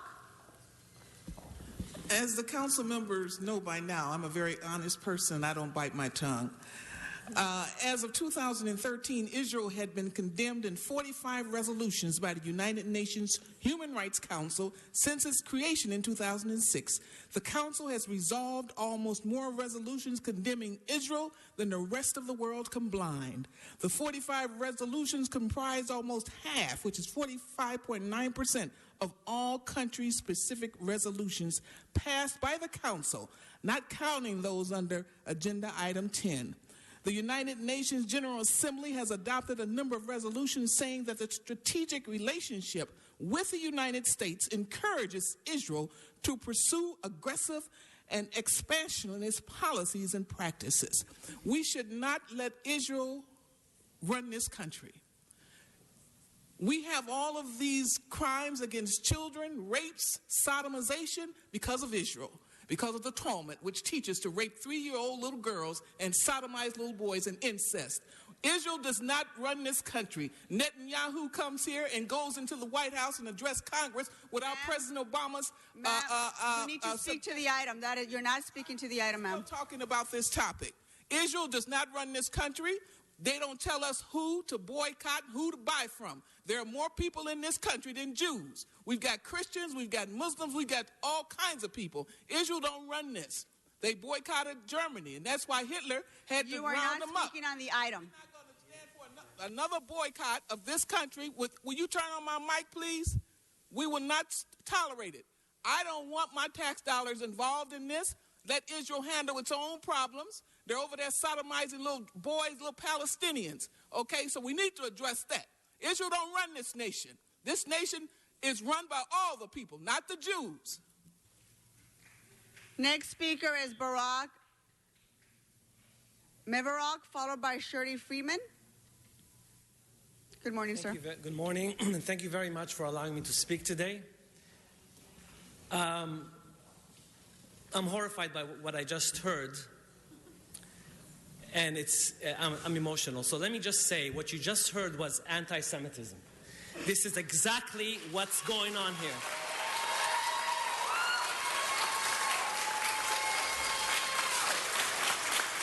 And if you've ever been discriminated against, whether you by your color, your religion, your sexual orientation, anything else that I can't even think about right now, this is the bully who was pushing you around. This is exactly what we are here today to stand against. And I'm here for AB 2844 for the sake of this city for the sake of my children. I am horrified but what the future will bring if this BDS organization will continue to affect our city. I urge you to vote for this. Thank you very much.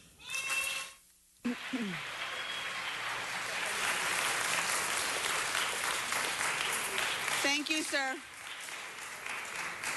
We have amendment rights in this country, and unfortunately, that's what we often hear in this council chambers every day. So, Shirley Friedman, good morning.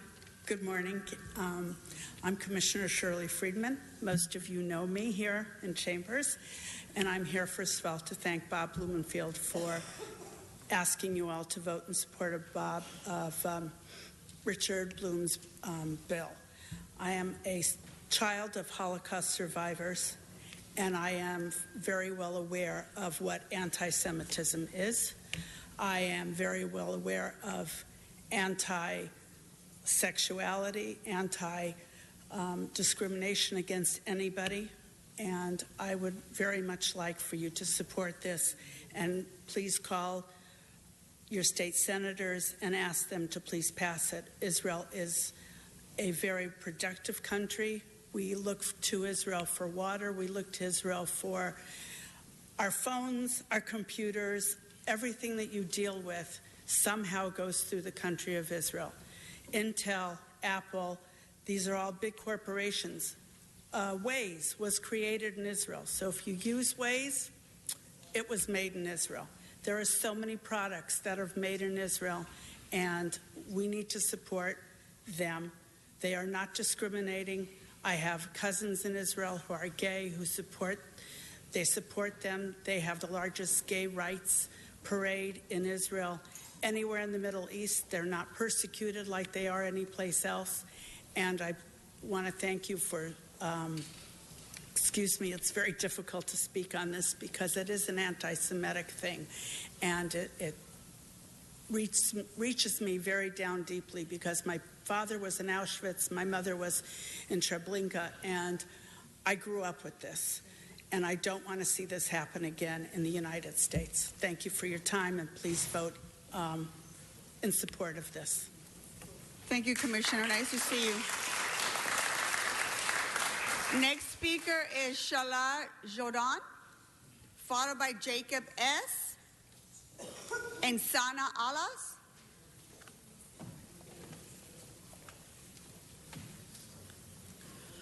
Honorable Council members, my name is Shala Javdan. I'm president of Iranian Jewish Women Organization. Israel is a tiny country where miracles have turned into reality. BDS movement is about paralyzing the country that, amongst thousands of others, has invented the way for paralyzed people to be able to walk, or has found a way to repair the beating heart of a baby in her mother's worried womb. AB 2844 is about countering BDS. This devastating blow, which will break the back of a country where broken backs of both the victims and the offenders are always repaired, put back together. The Iranian American Jewish community stands firmly with you in passing AB 2844. God bless you and God bless America.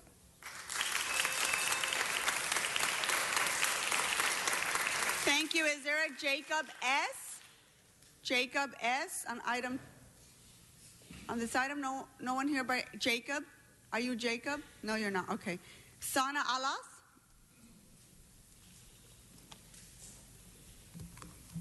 Hello, my name is Sana Alas, and I stand before you today as a resident of LA, as a graduate of UCLA, and also in opposition to AB 2844. I believe that supporting of this resolution effectively silences the voices and the right to political expression of Palestinian American students, citizens, and allies of the right to Palestinian self-determination. I have seen students on my own campus of UCLA intimidated, slandered, threatened as a result of this anti-BDS movements. They have the right to advocate for nonviolent excuse me. They have the right to advocate for nonviolent resistance against oppression that they have felt through generations, have been displaced from their homes, have been sent out, have been subject to so much state violence. Democracy that so many people have talked about should never come at the cost of the disinvestment, the displacement, and the silencing of a group of incredibly diverse Palestinians, both here and in the Middle East. BDS is not intended to be anti-Semitic. It is intended to bring peace. It is intended to bring a voice to those who have been silenced. And regardless of that position, I urge you to protect the right of students, of citizens of this country to present their political beliefs and to defend their right to nonviolent resistance. Thank you so much. Thank you. That concludes the cards on this item. Mr. Blumenfield.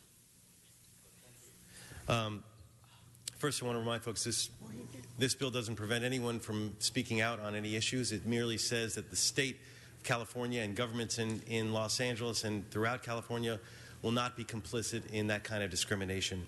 I wanted to close by first thanking all of the folks who came out. I mean, this is a resolution. We usually don't get this much interest in a resolution supporting a state bill, but it shows the depth of concern that people have. And we had a diversity and a breadth of people and organizations, and when you think about all of the people those organizations represent, it's really quite astonishing. And I'm impressed and inspired, and thank you all for coming out to express your views.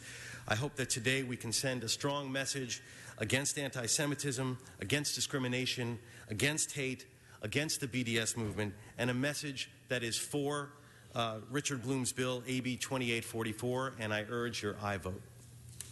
Thank you. Thank you, Mr. Blumenfield. Mr. Koretz? Mr. Koretz? Oh, actually, I just wanted to introduce a third grade class from Valley Beth Shalom Day School who happened to be here on an interesting day for an interesting debate. Let's give them all a big hand. A big round of applause. Welcome to City Hall. Wave to the camera. You're on TV.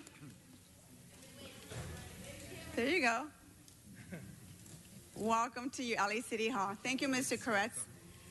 Okay, that concludes cards on this item, Madam Clerk. We have 2 votes before us on item 23. Can we vote on the substitution? Correct. The first vote would be whether to substitute. Yes, let's open the row, close the row, and tabulate the vote. 13 ayes. Okay, now this matter is before us. Let's open the row. Let's open the row, close the row, and tabulate the vote. 13 ayes. Okay. Item passes. Thank you very much. Let's move on to item 3.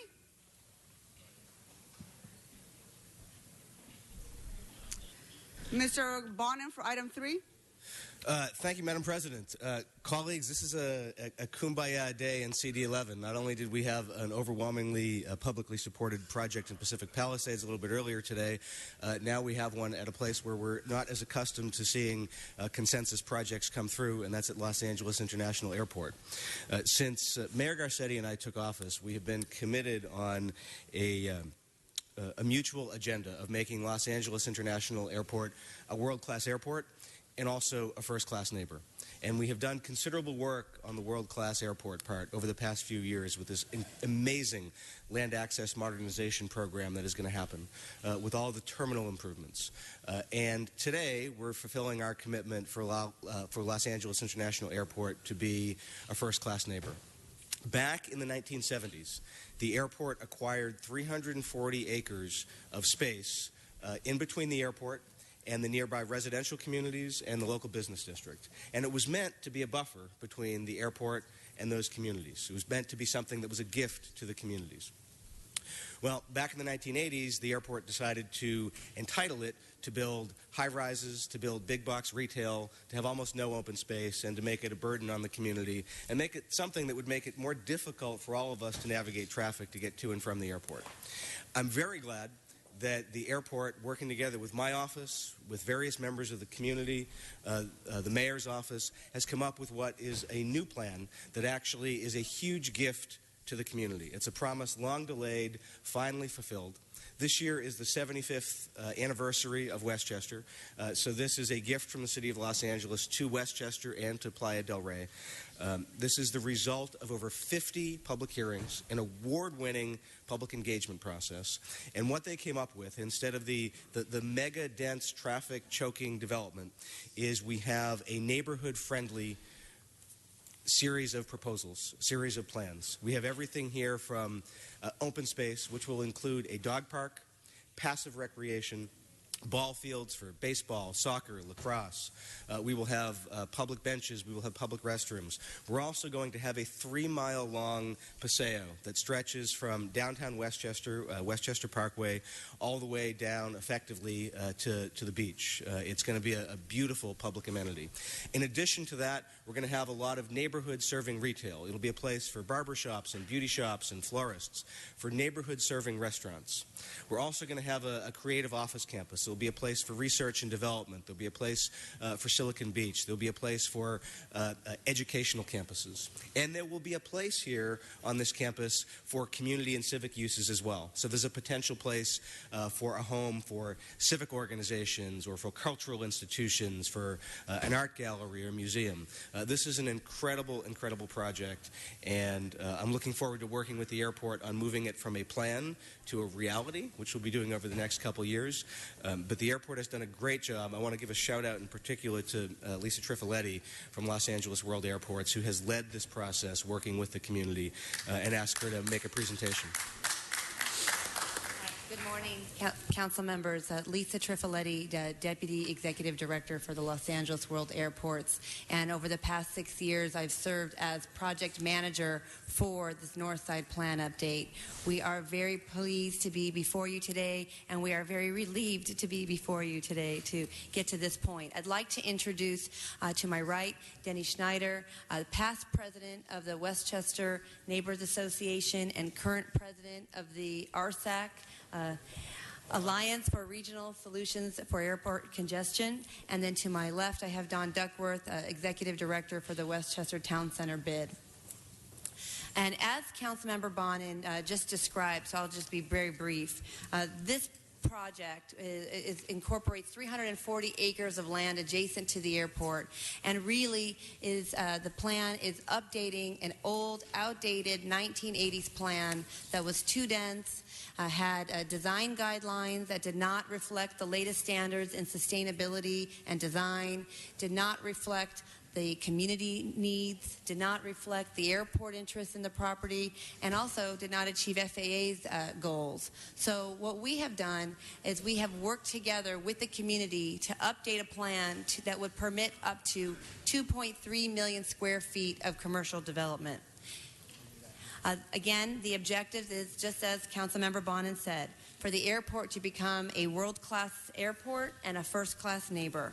And so we were in people's living rooms. We had many, many, many meetings to understand what the needs of the community are, how we could actually refine the program to allow for the appropriate buffer spaces so that we could transform underutilized site to become a vibrant center of employment, education, and recreation, to incorporate the best practices in urban design and sustainability. And we believe we've achieved that, all meeting the tricky FAA tests.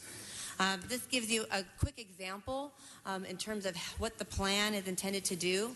It clusters development along Westchester Parkway, moving away from the residences and ensuring a 100-foot landscape buffer in the back.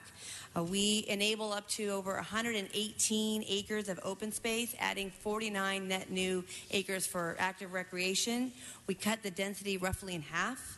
We reduce heights, and some parcels allowed 10 and 12 stories. We got them down to 5 and 6 stories. And again, we incorporate buffer zones and open space and the active recreation along Westchester Parkway. And we envision and we anticipate 7,000 permanent jobs and over hundreds of construction jobs.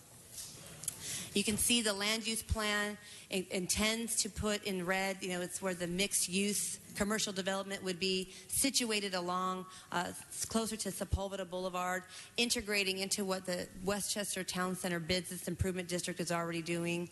What you see in blue is an opportunity for over 1 million square feet of creative campus office research and development. We believe there's synergy with what's happening in the West LA for the emerging Silicon Beach area. We also have civic uses so that organizations like our local YMCA do not have to compete with developers to be able to have the opportunity to use this property. And then we have open space along the west of the property. South of Westchester Parkway, we've reserved 600,000 square feet for airport support. So things like maintenance shops, repair shops, construction laydown. We want to make sure that the airport still has the ability to use the land, but does it in a way that respects the overall community interest. This gives you an example of how we see the open space in the west part of the program, and we know from our Westchester Youth Foundation that the community routinely turns away kids who are signed up to play Little League, and so we wanted to make sure that we have opportunity here for those kinds of amenities and really create an open space experience. And we're happy for the next endeavor, working together with Council District 11 to come up with the actual programming of the open space. We believe there's a lot of opportunity for folks to bring their dogs. We know that in some parts of the area, the land is already used for a dog park, and so we want to actually improve that kind of opportunity. The other thing that I think is very important to note is that the airport has the first of its kind partnership with the Bureau of Engineering and Bureau of Sanitation. We are now at 50% design on a project called the PROPO project, we call. It was a stormwater infiltration treatment facility that would be able for the airport and the city to meet its requirements under the Clean Water Act, making sure that we have the runoff, cleaner going into the Santa Monica Bay, and we've designed it in a way that could accommodate open space and allow for playing fields on top. So this is a way for the airport to actually achieve fair market value, meet the FAA tests, and have a win-win-win solution here for the property. And so we're very excited about that. Again, we have office research and development. We know Otis College is in the area. They're really interested in expanding their campus. We look forward to continuing work with them. We have, again, a tremendous interest by the development community for office research and development, low-rise campus. And again, there's a lot of opportunity for retail. This area is lacking in that kind of amenity, lacking in restaurants, and so we think that this is something that will help contribute to the overall community. And again, we talk about the Paseo. We will have a set of urban design standards that the planning department inside the airport will implement and enforce. This will create clear development restrictions moving forward. And we have worked with the environmental community, FAA, biologists, to ensure that we have sustainability features, landscaping that reflects native planting, and we have a number of project design features, over 231 project design features, working on clean construction policy with the AQMD, making sure we have low impact development and EV chargers and opportunities for solar and water conservation. So we are really proud of the work that we've done, and it's become a platform for other projects at the airport to follow.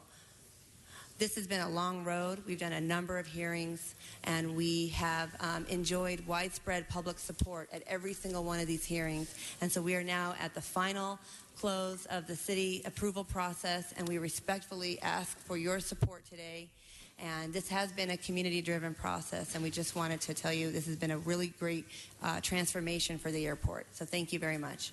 And thank you, Lisa. I want to thank you in particular for the work you've done on this, but I also want to thank you for pointing out the sustainable design features on this and what an environmentally friendly project this is, and how it really sets sort of a standard for Los Angeles International Airport, but also for public facilities. Everything from the green roofs to the bioswales and the permeable pavement. These are kind of things we want to be doing more around the city. So thanks so much for that. It really is an outstanding plan. Denny, would you like to tell us your thoughts on it? Well, yes. Thank you, Mike. Most of you know me. Well, I guess everybody does. But I've spent 20 years around the airport working to make it better. My now-deceased wife watched two 747s nearly collide midair, and that's what motivated me to get involved. I watched the 4,300 homes that were in this area removed, and it caused a major problem for Westchester. But this is important today, and especially on Flag Day. This is the flagship of the new cooperation between the airport and the community. It is remarkable the things that Lisa has done in preparing to make sure that this happened. That, I think, is even more important than anything else. Yep. Because it will happen. And I appreciate the fact that we now have a watershed and the sanitation department cooperation. This has been, again, Lisa's doing, because she made the roadblocks go away. And I think that's what's so critical to all of us. And again, one last thing, and that is, I also worked on the community plan way back in the 80s and the 90s. And when we did, we found out how little open space we had, far less than even the rest of the city. And this is critical to all of us, and I thank you. You're very welcome. Don? Yes, members of the City Council, I'm pleased to be here today to recommend the approval of this plan. It's been a long time coming. The involvement in the community has been extensive, from the Chamber to the Bid Board to the Streetscape Improvement Association to the YMCA Board to anybody and everybody that we could get into meetings, that Lisa could get into meetings. And there has been, as a result, a consensus that, to echo Councilman Bonin's words, that's not usually seen in projects brought before this body. And so we're very happy to be a part of that. We look forward to working into the future for its implementation, and we think together we have made a giant stride forward for mutual success between LAWA, the community, and Greater Los Angeles. Thank you. Thank you, and thanks to both Don and Danny for coming and representing just a couple of the organizations that have endorsed this. We've got the Neighborhood Council of Westchester Playa, the LAX Coastal Chamber of Commerce is also a vigorous supporter, Westchester Town Center Bid. And this project actually, its outreach won 2 awards for its approach to engaging with the community and developing a consensus plan. It won the 2015 Award of Excellence in Neighborhood Planning from the American Planning Association, as well as the 2015 Outstanding Public Involvement Education Program Award from the Association of Environmental Professionals. It's well-deserved. I look forward to working with LAWA and the community to deliver on this. It's been a long time coming, and this is a fantastic day for the community. Happy birthday, Westchester.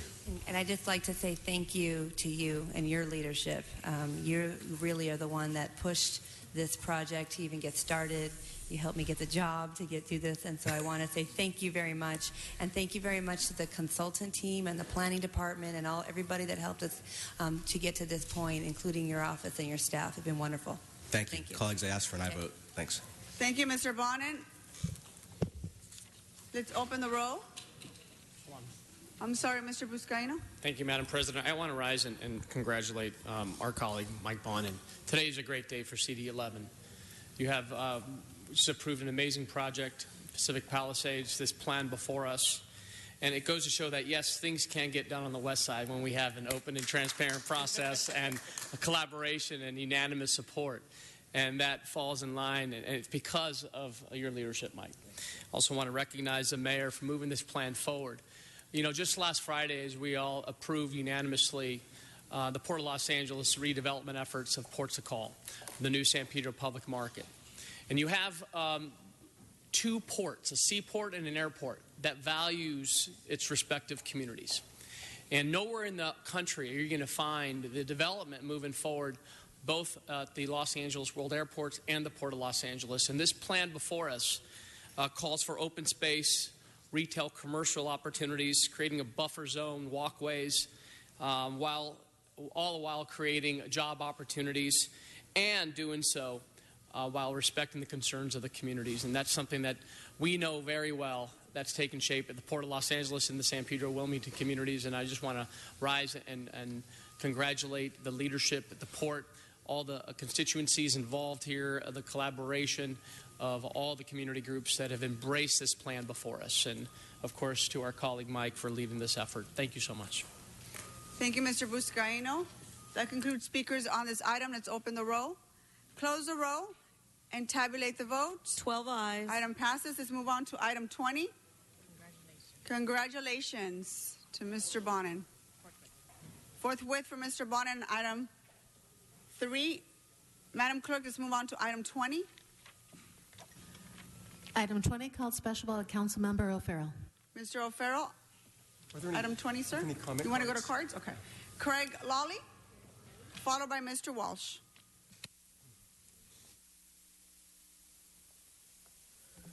Good morning, Madam Chair and distinguished City Council. I'm Craig Lally. I'm president of the Los Angeles Police Protective League, which represents the 9,900 members of the Los Angeles Police Department.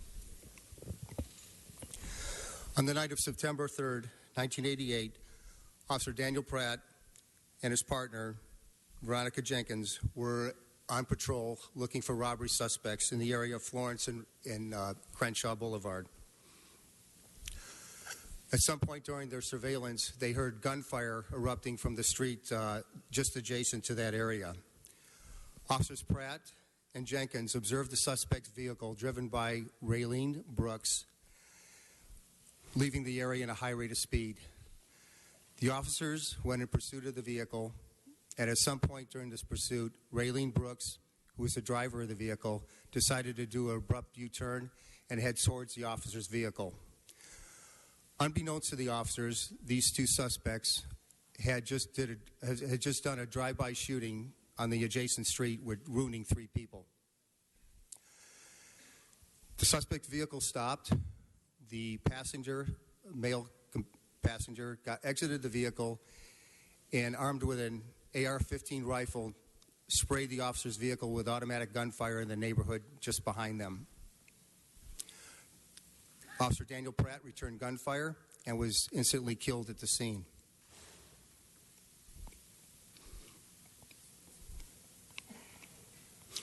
Raylene Brooks had a lot of options that day, or that night. She could have talked to her male companion not to do this drive-by shooting. She could have refused to drive this vehicle, but instead decided to participate in these heinous crimes. Raylene Brooks was profiled on America's Most Wanted and was eventually captured in Las Vegas, Nevada. Mr. Lawley, your time is up. Your time is up. Sorry about that. Thank you, sir. The next speaker is Mr. Walsh. He passes. Mr. O'Farrell. Thank you, Madam President. I was honored to join Council Members Mitchell Englander and Joe Buscaino in introducing this resolution, and I want to thank President Wesson for waiving this out of Rules Committee. On the night of September 3rd, 1988, Raylene Brooks, as was just mentioned, and her boyfriend, using an AR-15 assault rifle, where have we heard that before, willfully participated in the murder of Officer Daniel Pratt. Today in the audience we're joined not only by Craig Lawley but Chief Matthew Blake, and not here today though is Daniel Pratt's brother, Captain Brian Pratt of the Devonshire area, because he is busy working. He nor Daniel Pratt have any options whatsoever, and Daniel Pratt, his life was snuffed out at a very early age in his career and his brother and his family have had to live with that all these years since that time. The item before us urges the governor and parole board to take action in denying the parole of a convicted cop killer, Raylene Brooks. I urge an aye vote today so that we may send a message to our governor and the parole board that the City of Los Angeles stands in support of its Los Angeles Police Department and its officers. Let us send a message that we do not tolerate violence against our officers or against our residents in any way, shape, or form. I want to thank you, colleagues, in advance, and I want to just take a moment and imagine that this is not just in support for justice everywhere, but it's also in support for a member of our city family and in the interest of public safety and justice when any life is snuffed out at any age. I ask for an aye vote. Thank you, colleagues. Farrell, Mr. Buscaino. Thank you.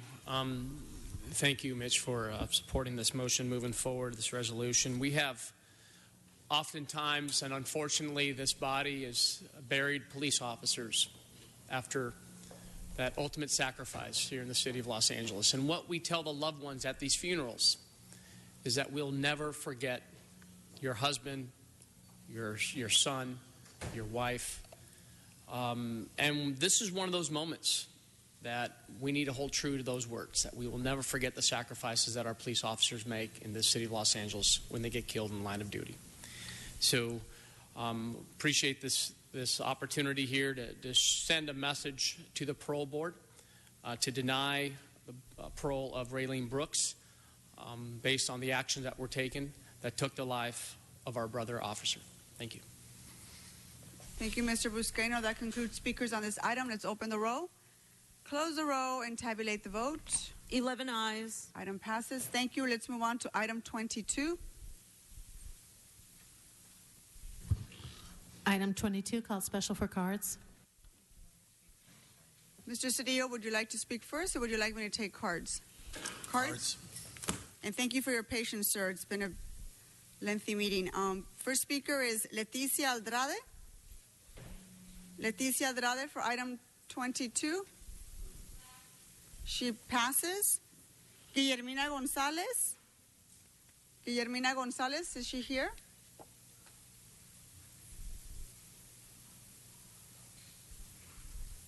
Are you Guillermina Gonzalez? No. Okay, that person's not here either. Parfila Rodriguez. Is that person here? Parfila Rodriguez is not here. Imelda Alvarez. Imelda Alvarez is not here either. Telisa Rodriguez. Telisa Rodriguez.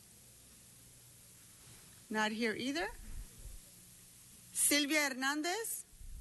Silvia. She's here, okay. Followed by Thelmy Perez. Is Thelmy here? Followed by James Porter. James Porter, are you here? If you can stand behind the rope. Silvia Hernandez, is that you? Yes. Okay. You can go ahead.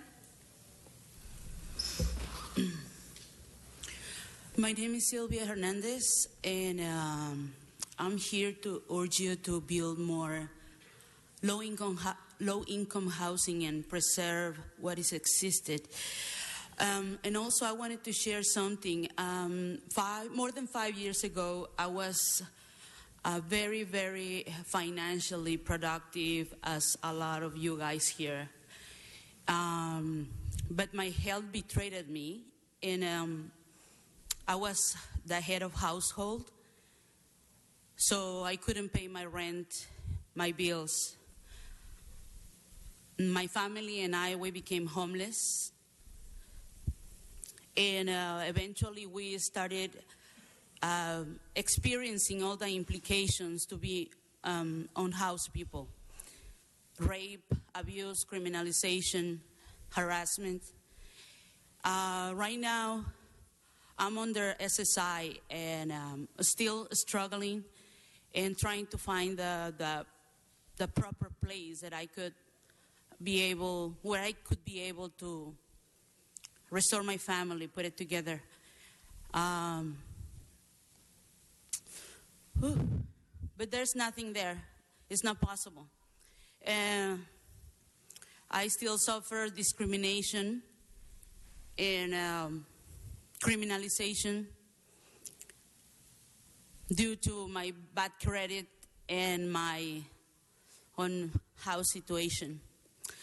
I just want to say that we need more low-income housing to restore our families. Thank you. Thank you. Next speaker is Telmi Perez, followed by James Porter and Ignacio Aguas. Is Ignacio here? Yes, they're here. Good morning. Good morning. My name is Telmi Perez. I'm a community organizer and the coordinator of the Los Angeles Human Right to Housing Collective. We represent lowest income tenants across the city of Los Angeles. I'm also a renter, and I'm also rent burdened. And I'm here today to support Councilmember Cedillo's motion and his courage in starting this very important conversation in the city of Los Angeles. We will never be successful in addressing or alleviating homelessness so long as the majority of tenants in Los Angeles continue to live one paycheck away from homelessness. 81%, or 8 out of 10, of the lowest income housed renters are paying over 50% of their incomes just towards rent. This is a staggering statistic. That means that every month there's another wave of people that are ending up on the streets. We must focus on keeping those people housed if we ever want to address homelessness. And we must make bold and potentially controversial decisions that preserve housing for the poor. We support the community hearings that Councilmember Cedillo has proposed, and I think that that will go a long way in demonstrating to the City of Los Angeles and to the residents and the tenants of the City of Los Angeles that this council cares. We support proactive, comprehensive legislation that addresses the need to create more affordable housing, particularly for extremely low-income people, and preserve what we currently have. Thank you for taking these steps. I also want to submit into record comments made by the East Los Angeles Community Corporation, whose members unfortunately had to leave, but they had over 12 people here waiting to speak to you, and those were the cards that you called at first. Thank you so much. Next speaker is James Porter, followed by Ignacio Aguas and Al Zabo. Good evening. How you doing? My name is James Porter, and I'm a member of LA CAN. LA is growing, housed by more housing. The mind of people is growing now. We need to think about what are we going to do now as LA is growing to solve the solutions. And one of the main solutions that present us now is preserving low-income and extremely low-income housing. I'm willing to work with you, City Council member, to make LA a better state for all race and all income. We need to work together to find solutions to solve problems. We can't jump steps. It's done step by step. And the main thing that's facing us right now at this moment is preserving low-income housing, extremely low-income in housing. I want to thank you for your time. I want you to take this in consideration, and thank you. Ignacio Aguas, Yes. Al Zabo, and Francesca de la Rosa. My name is Ignacio, member of LA CAN. I'm a renter, and I'm here to let you know that communities need low income housing for low income peoples and the homeless. Thank you very much. Al Zabo, followed by Francesca de la Rosa and Jose Chuck. My name is Al Sabo, and I'm a resident of downtown, and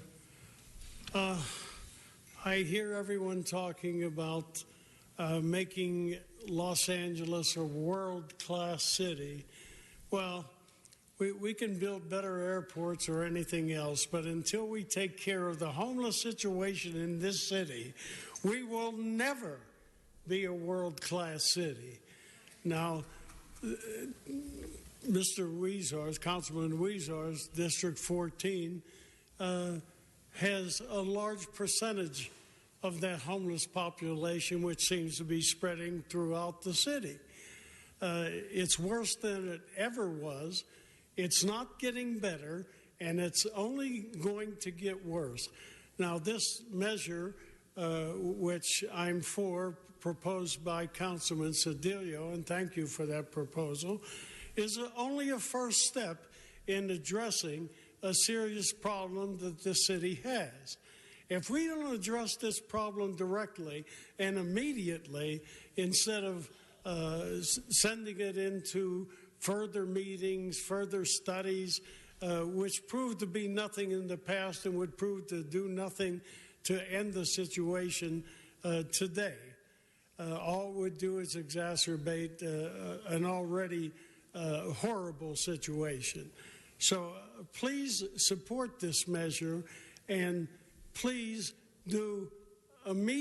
take immediate action to end homelessness by building more low-income, affordable housing and very low-income housing, because you'll never get the people off the streets of Skid Row and other areas of the city unless you make the rent affordable. Thank you. Thank you, sir. Next speaker is Francesca De La Rosa, followed by Jose Chuck and Patricia McAllister. Good afternoon. My name is Francesca De La Rosa. I'm with the Renters Day Coalition and here on behalf of Works, a nonprofit affordable housing developer. We applaud all efforts to secure new sources for housing and for the questions being raised on how best to use the funds for the production of new units. For us, the answer is clear. Funds should be prioritized for housing that includes supportive services and housing for single moms and for recent high school grads, housing for folks working up to 3 part-time jobs just to make ends meet, housing for our elderly, and housing for the tens of thousands who are a paycheck away from losing the roof over their heads. Every day we see new development and units coming online in our neighborhoods, except most of these units are far out of reach and beyond the means of those who need it most. These are the same projects that are rapidly displacing the very people we are trying to serve. We must keep people housed by preserving what we have, while at the same time prioritizing the construction of new units at the deepest affordability levels. We strongly support the call for regional meetings as part of this motion, as it is time for those most impacted by our rent burden crisis to inform policy on housing preservation and production prioritization moving forward. Thank you, Councilmember Cedillo, for this motion. There were more than 50 community members and tenants here this morning. Many had to leave to go to other meetings. We're going to keep coming back, and we look forward to working with all of you in the coming months. Thank you. This is the most critical issue facing our city today. Thank you. Jose Chuck, followed by Patricia McAllister and John Walsh. Buenos días. Ahí viene la traductora. Buenos días. Gracias. Sí. ¿Ya? Good morning. Good morning. Buenos días. Estoy aquí los días de los inquilinos. I am here in the day of the renter. Porque pues yo veo que todo el mundo de los señores que andan haciendo edificios grandes. Because I see here all the gentlemen that are trying to build all these big buildings. Caros. Y nosotros los que somos de bajos recursos no tenemos manera de pagar. They're trying to build luxury buildings, and those of us that have low income, we don't have a way to pay. El dueño del departamento donde vivo ya nos está sacando del lugar. The owner of the building where I live, he's kicking us out of that place.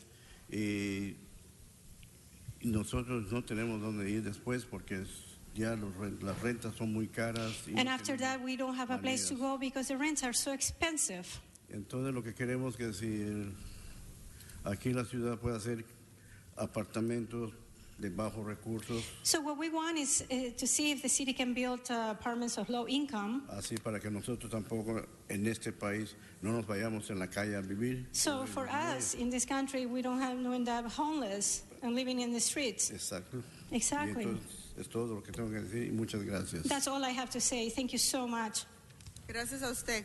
Next speaker is Patricia McAllister, followed by John Walsh and Joe Montano. Ms. McAllister, you have 1 minute left. Thank you, Madam Secretary. Building affordable housing, that's nonsense when illegal aliens are occupying the affordable housing. Now here you got an illegal alien, don't speak a word of English, saying he's getting kicked out and being on the street when Americans are living on the street right now because of illegal aliens. Until this council and this nation addresses the illegal alien problem, we will have more Americans on the street. When an illegal alien breaks into this country and she drops a baby, she has a baby, her and that baby gets affordable housing, they get food stamps, they get medical, and Americans get put on the street. Now this is from the government. They said that in 2016, 20,455 illegal alien minors broke into the country. So the young people are still coming in, and their parents. So until you address this illegal alien problem, you're just wasting your time. Kick these illegal aliens out of this affordable housing. Don't let them get affordable housing, and take Americans and put them in the housing and ship their re-ends back home. Donald Trump for president. Next speaker is John Walsh. Mr. Walsh passes. Joe Montano, followed by Marianne Jones. Joe Montano, Coalition for Economic Survival. We support effective action to confront and combat our affordable housing crisis. A comprehensive housing analysis and regional meetings are good, but they will only confirm what we all know. Tenants are barely able to make ends meet, most of their income is going to rent, and more people are being displaced via the ELLIS Act.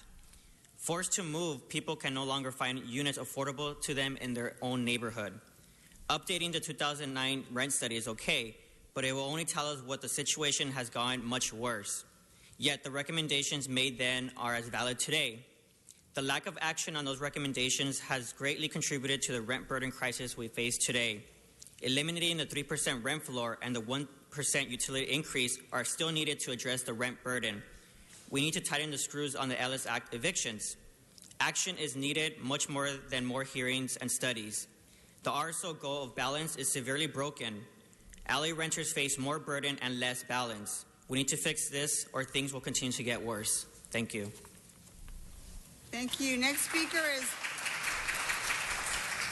Mariana Jones, followed by Rabea Sen and King Chung.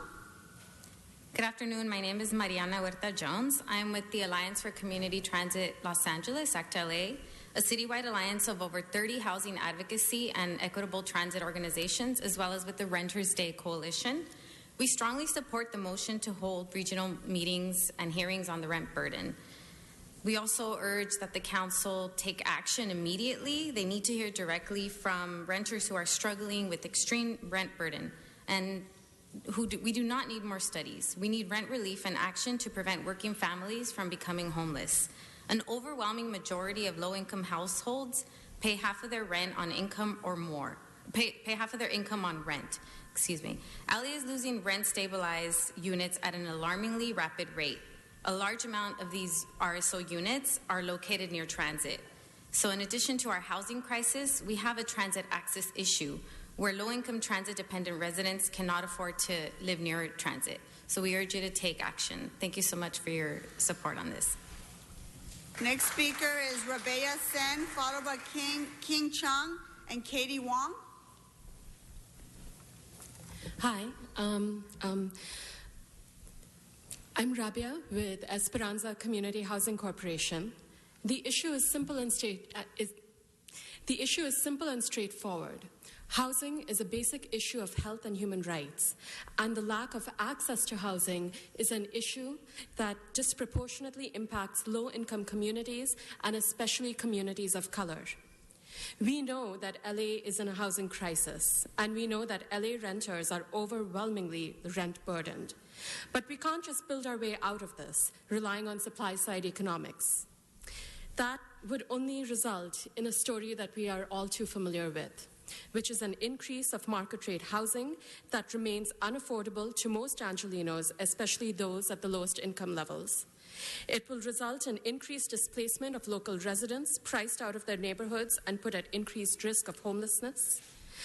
What LA needs is a housing plan that is thoughtful, that preserves current low-income housing, and that increases the availability of housing stock at the very deepest levels of affordability. We need to keep LA housed. We support this motion. Thank you. Next speaker, King Chung, followed by Katie Wong and Lawrence Land. Good morning. My name is King Chung. I'm a member of the Chinatown Community for Equitable Development and also a member of the Renters Day Coalition.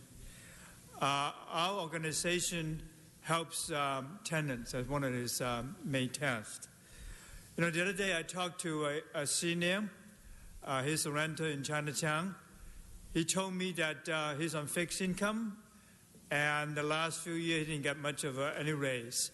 But his rent kept going up 3% every year.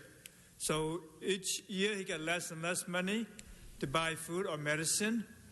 And he said that a few times last month he just had plain rice for dinner because he couldn't afford to buy other food. So we support the motion requesting community meetings on rent burden and for the city to hear directly from the renters how to address the housing crisis. So please pass the motion and let's start to get rid of the number one that we're not too proud of.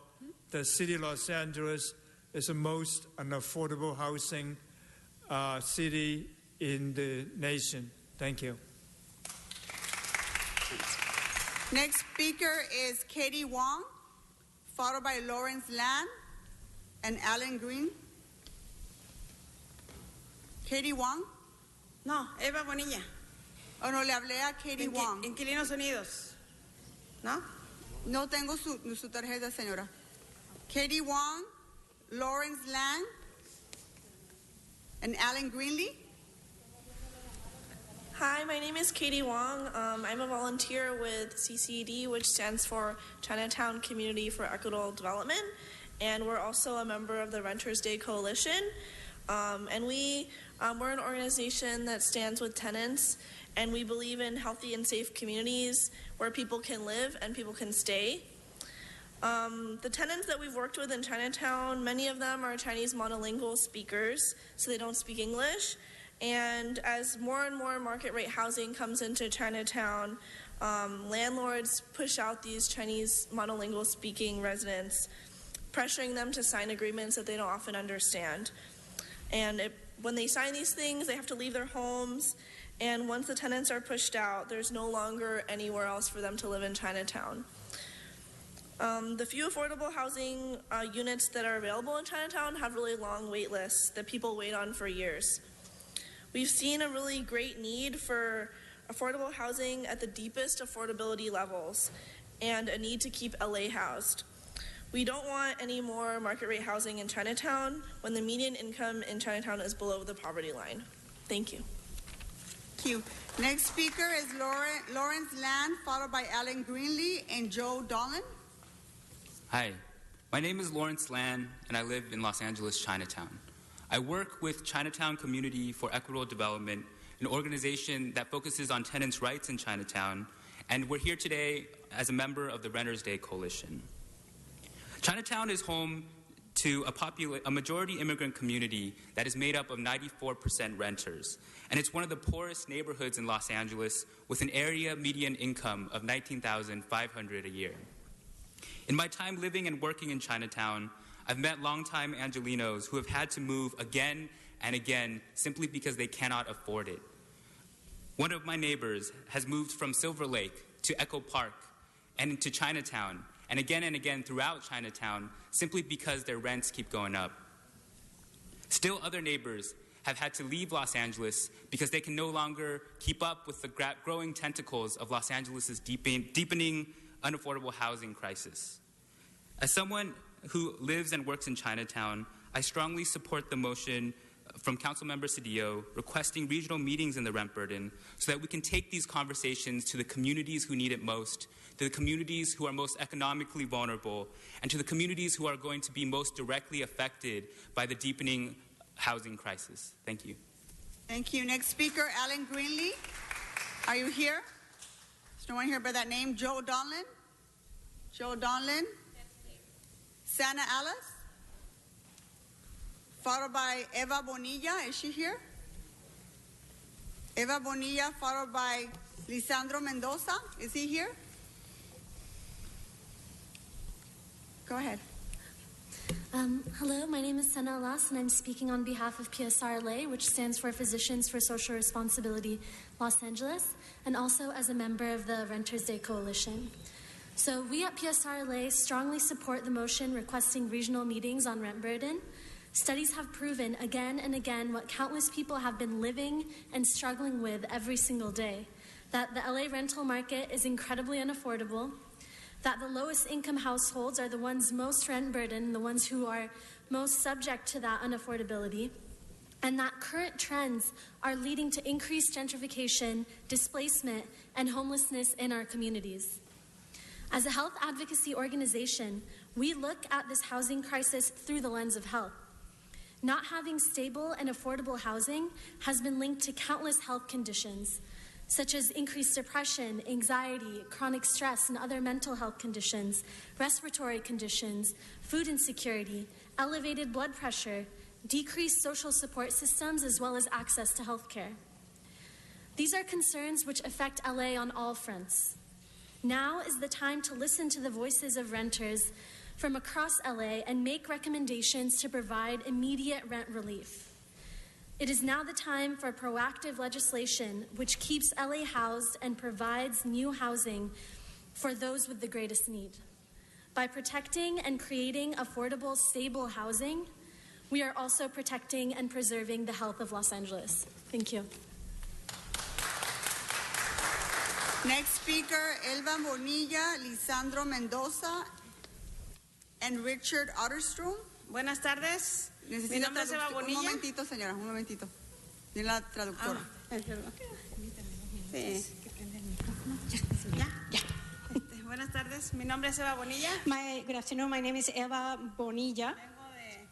Vengo de Inquilinos Unidos. I come from Renters, United Renters. Apoyar la propuesta de construcción de apartamentos de bajos recursos. We're here to support the proposal for construction of low-income buildings. Donde uno pueda pagar.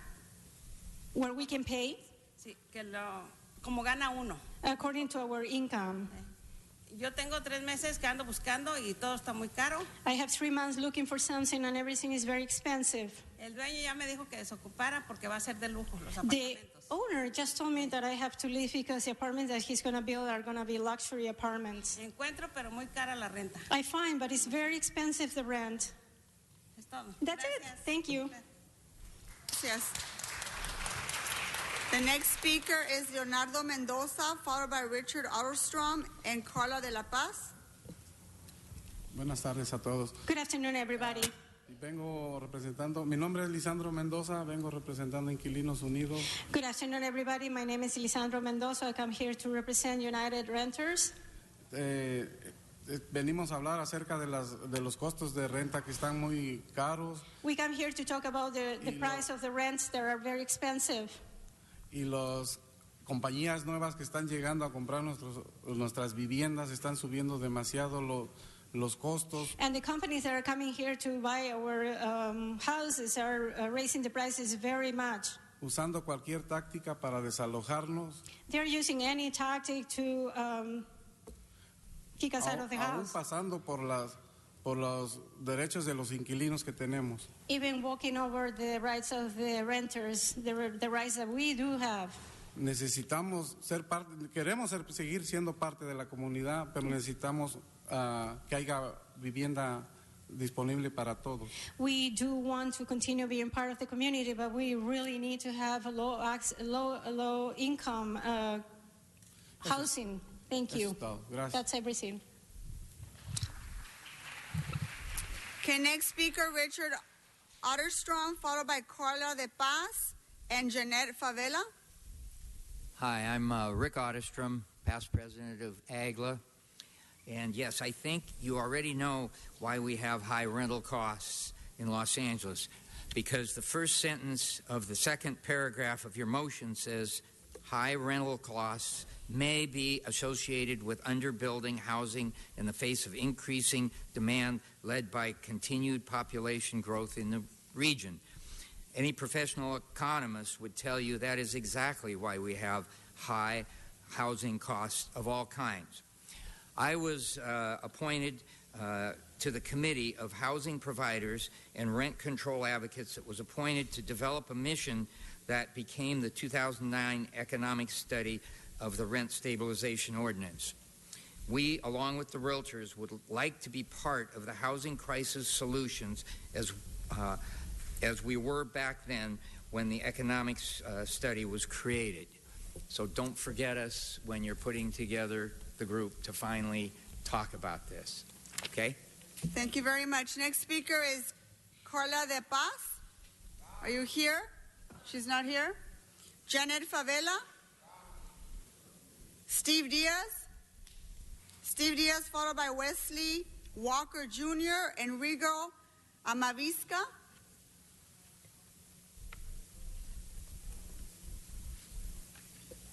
Good afternoon, City Council members. My name is Steve Diaz, and I am with LA Canon, the Renters Day LA Coalition. I'm here today in full support of the Councilmember Cedillo's motion calling for citywide hearings and a study of the current housing crisis. While we fully know that the study will confirm what we already know, it will refocus the conversation to ensure that the needed resources that are coming down the pipeline will be used to keep LA housed. We cannot continue to work our housing crisis as a piecemeal our answers to the housing crisis. We must look at it to ensure that we're creating strategies that house every type of individuals, starting with homeless folks, moving on up to working class individuals. The housing crisis, as we mentioned when we presented in front of the Housing Committee, was a prong effect, multiple circle effect, where it starts with lack of regulation and lack of government input, such as in 2010 when the last study happened. We asked this council to take action to support these studies, but also ensure that when these studies and recommendations come forward, there's concrete policies that are moved forward that can reinforce the balance that was meant to be created in the RSO. Thank you.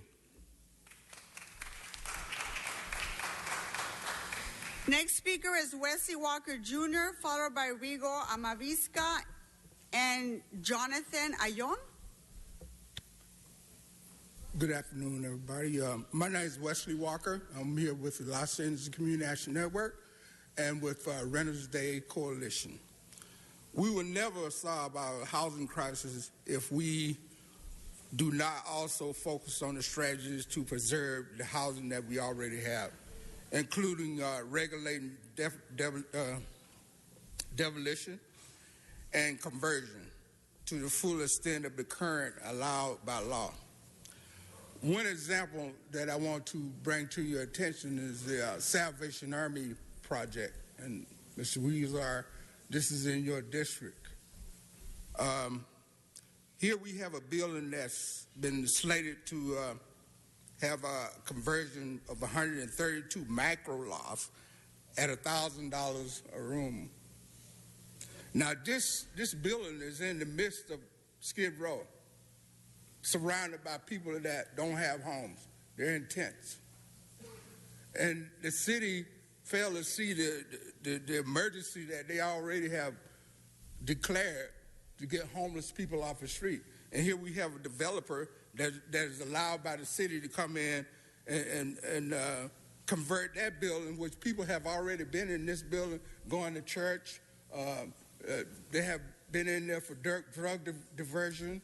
And I think that this is a perfect place to get people off the street. You have 132 micro lots that is only affordable by rich people, or people with high jobs. 28 of those units are going to vets. So I don't see the logic in the city allowing the developer to build in the midst of a crisis that you already have declared an emergency. So I would suggest that the city really reconsider the developer's proposal. Thank you, sir. The next speaker is Rigo Amarvisca, followed by Jonathan Ayon. Good afternoon. My name is Rigo Amavisca. I am a resident of Boyle Heights. I live in a community called Wyvernwood, which is in danger of being demolished to make way for high-rise luxury condos. 6,000 people in danger of being displaced. Almost 1,200 rent-stabilized units are in danger of being wiped away. And I'm here to urge you to approve this measure and move forward with this process. I mean, we're in a housing crisis because we've let developers run the show. So I urge you to take action. Thank you. Thank you. The next speaker is Jonathan Ayon, followed by Sheila Dorad. Go ahead, sir. Hello, my name is Jonathan Ayon. I'm part of the Thai Community Development Center and here to speak on behalf of the Renters Day Coalition. I'm here to express the strong support towards putting together a regional hearings on rent burdening throughout the city. Council needs to look closely at different neighborhoods and find ways to address their needs explicitly. The increasing number of homelessness people in the streets, with the increasing number of homeless people in the streets, we need to start increasing the protections that renters have and increase affordable units and focus on prevention of displacement throughout the city. We thank Sadia for moving this motion forward, but still we demand the need to see more protection and prevention throughout the city. I think we had enough reports, and I think we want the council to come out with a strong motion that really addresses the true needs of tenants throughout the city. Thank you. Thank you. Next speaker is Sheila Dorad. Hope I pronounced her last name correctly. It's Dorad. It's close enough. Thank you. Welcome. Hi, my name is Sheila Dorad, and I'm here today in support of Renters Day Coalition and the need to hear citywide hearings on rent burden. I am a renter in the USC neighborhood, which in recent years has become a big area of development now that downtown LA is developed and it's moving outward. I am the subject of 3 different eviction attempts. So not just do we need to look at the rent burden, I pay more than 50% of my rent for my rent-controlled apartment, which now my landlords can get double the rent for, and so they're trying to evict me. I've been harassed for 2.5 years. I complained to the housing department, and I had an illegal lockout happen. I complained to the police. 10 days later, I got a 3-day notice to pay or quit for rent that was 8 months old that I had paid previously, and the landlords had never cashed on purpose because of a whole issue of wanting to get me out. This 3rd eviction attempt that is happening to me, I lost on a default judgment because I'm a low-income tenant who was unable to obtain counsel for this last eviction attempt, and being unable to obtain counsel, I lost on a default judgment, which I made a small technical error. According to the commissioner, I made a small technical error, and rather than overturning this default judgment and allowing me to have a trial on the merits, the commissioner in Department 94 refused to do so and allowed the default to stand and allowed me to get evicted. I'm in danger of becoming homeless in the next few days because the judges are not following the laws that allow us renters protection. I have actually found out that more than 50% of tenants are evicted on default judgments. Default judgment should not be a way to evict tenants. A trial on the merits should happen. And when you evict a tenant from a default... Your time is up. Thank you, ma'am. That concludes cards on this item. Mr. Cedillo, to close. Members, thank you for your patience. I know the hour is late, and we've had a long session this morning, many substantive discussions around many of the issues around the world and around this country that affect each and every one of us. But I would say to you that this morning the discussion around the housing crisis is at the top of that agenda. It's been said that the moral test of a society is how it treats those who are at the dawn of life, the twilight of life, the aged, those who are in the shadows of life, the sick, the needy, and the handicapped. And so that is the challenge that is before us. There is little that we can do about many of the problems that were discussed this morning, but there is much that can be done about the challenges that confront us today in this city with respect to affordability. We have an affordability crisis, and we should not allow that crisis to seep into a homeless crisis. We must do all that we can to preserve affordability, and we must do all that we can to build affordability. Those two are interrelated. They are part and parcel of the same effort and the same movement to make sure that each and every Angelino has a place to live, deserves a place to live, and that we do all that we can to ensure that that is available. It's time for us to move forward. I think the speakers have been quite articulate. They have made the point very clear. Enough of conversations, enough of meetings. Let's move forward and take action this morning. Let's move forward and take this movement out to the community so that we hear from the people of Los Angeles. And let's do all that we can that this city becomes a city that's driven by the people of Los Angeles, their needs, their hopes, and their desires. Members, I ask you for a yes vote on this proposal, that we do all that we can to house LA. I thank those who have joined us this morning. It is their leadership that we need to follow. I ask for an aye vote. I thank you. Thank you, Mr. Cedillo. That concludes members on the queue. Let's open the row, close the row, and tabulate the votes. 11 ayes. Thank you very much. Thank you for your patience this afternoon in dealing with our long agenda. Let's move on to item 19, Madam Clerk. Item 19, call special for cards. There are no cards on this item, so let's open the row, close the row, tabulate the votes. 11 ayes. Okay, let's move on to item 1. And on item 1, Madam President, there's a request to continue 1A for 2 weeks to June 28th. Okay, without objection, let's move on to cards. Mr. Walsh on item 1, sir. He passes. There are no more cards on this item. Let's open the row, close the row, tabulate the vote. 11 ayes. So let's move on to item 18.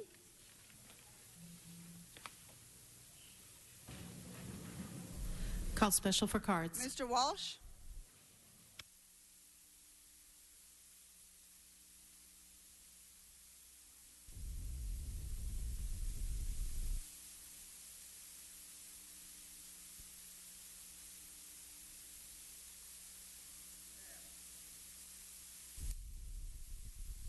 Passes on item 18.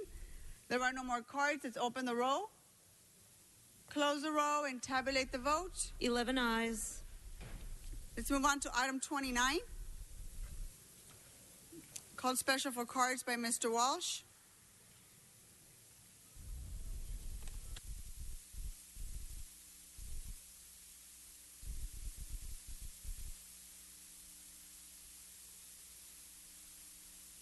John Walsh, blogging at HollywoodHighlands.org, or J. Walsh Confidential, tweeting at Hollywood Dems. This concerns a new, luxurious Toluca Lake field office for Boo-Hoo-Roo. And as you know, he won election. He's going to be tight-fisted. He's going to slash things. He walked into this field office and said, "What a dump. I'm a Korean American, and I want Korean American respect." It doesn't tell you right now, but this new Toluca Lake field office at 3330 Cahuenga Boulevard will cost, all told, approximately $1 million, so that Mr. Roo's ass will be very comfortable. And when he gets it, and there'll be no discussion of it, it's $1 million. Meanwhile, black people have their streets falling apart, while Korean Americans have luxurious council for Toluca Lake field office. I'll give you $1,000 for every blacks making over $100,000 who lives in Toluca Lake. My money is safe. 3300 Cahuenga Boulevard, subject to the approval of the city attorney. Well, that's wired. I just want you to know the corruption that we have in South Korea. That has been brought, and there's nothing wrong with it. I think that all forms of corruption, ethnic corruption, should be on, and I fight for your right to have your Korean American ass in a new, luxurious Toluca Lake field office. And as far as for you black people, go to hell. Okay, that concludes cards on this item. Let's open the roll, close the roll, and tabulate the vote. 12 ayes. Okay, let's move on to public comment. Madam Clerk, first speaker is Patricia McAllister, followed by Mr. Walsh.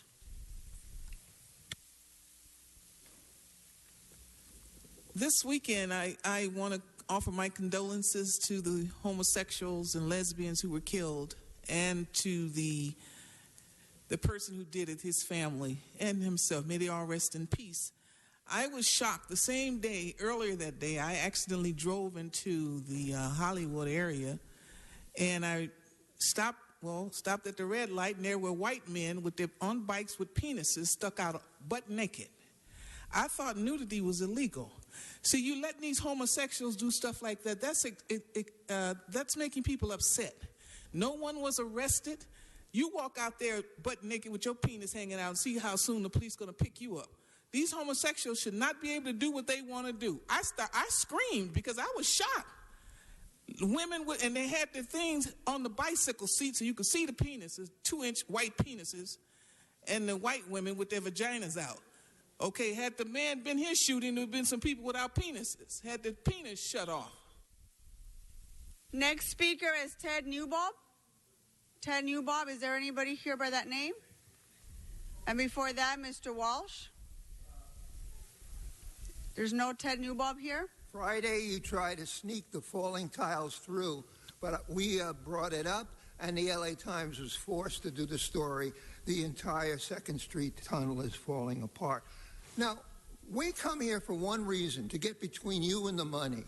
And Mitch Englander, he's not here today. He's home sobbing into a pillow because he came in 5th place. And he came in 5th place for supervisor because he was tarred with the brush of the LA City Council, our blog, Anybody But Englander. We worked together with a lot of people, and we took the seat away from him. He was a favorite. He spent $1 million.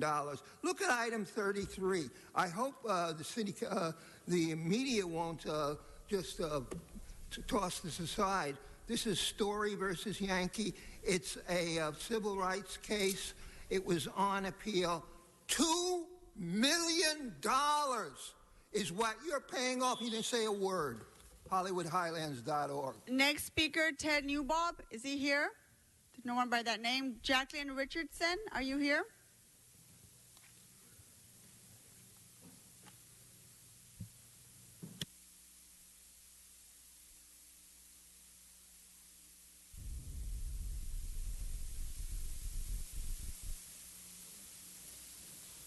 What happened to the Jewish Council of Churches?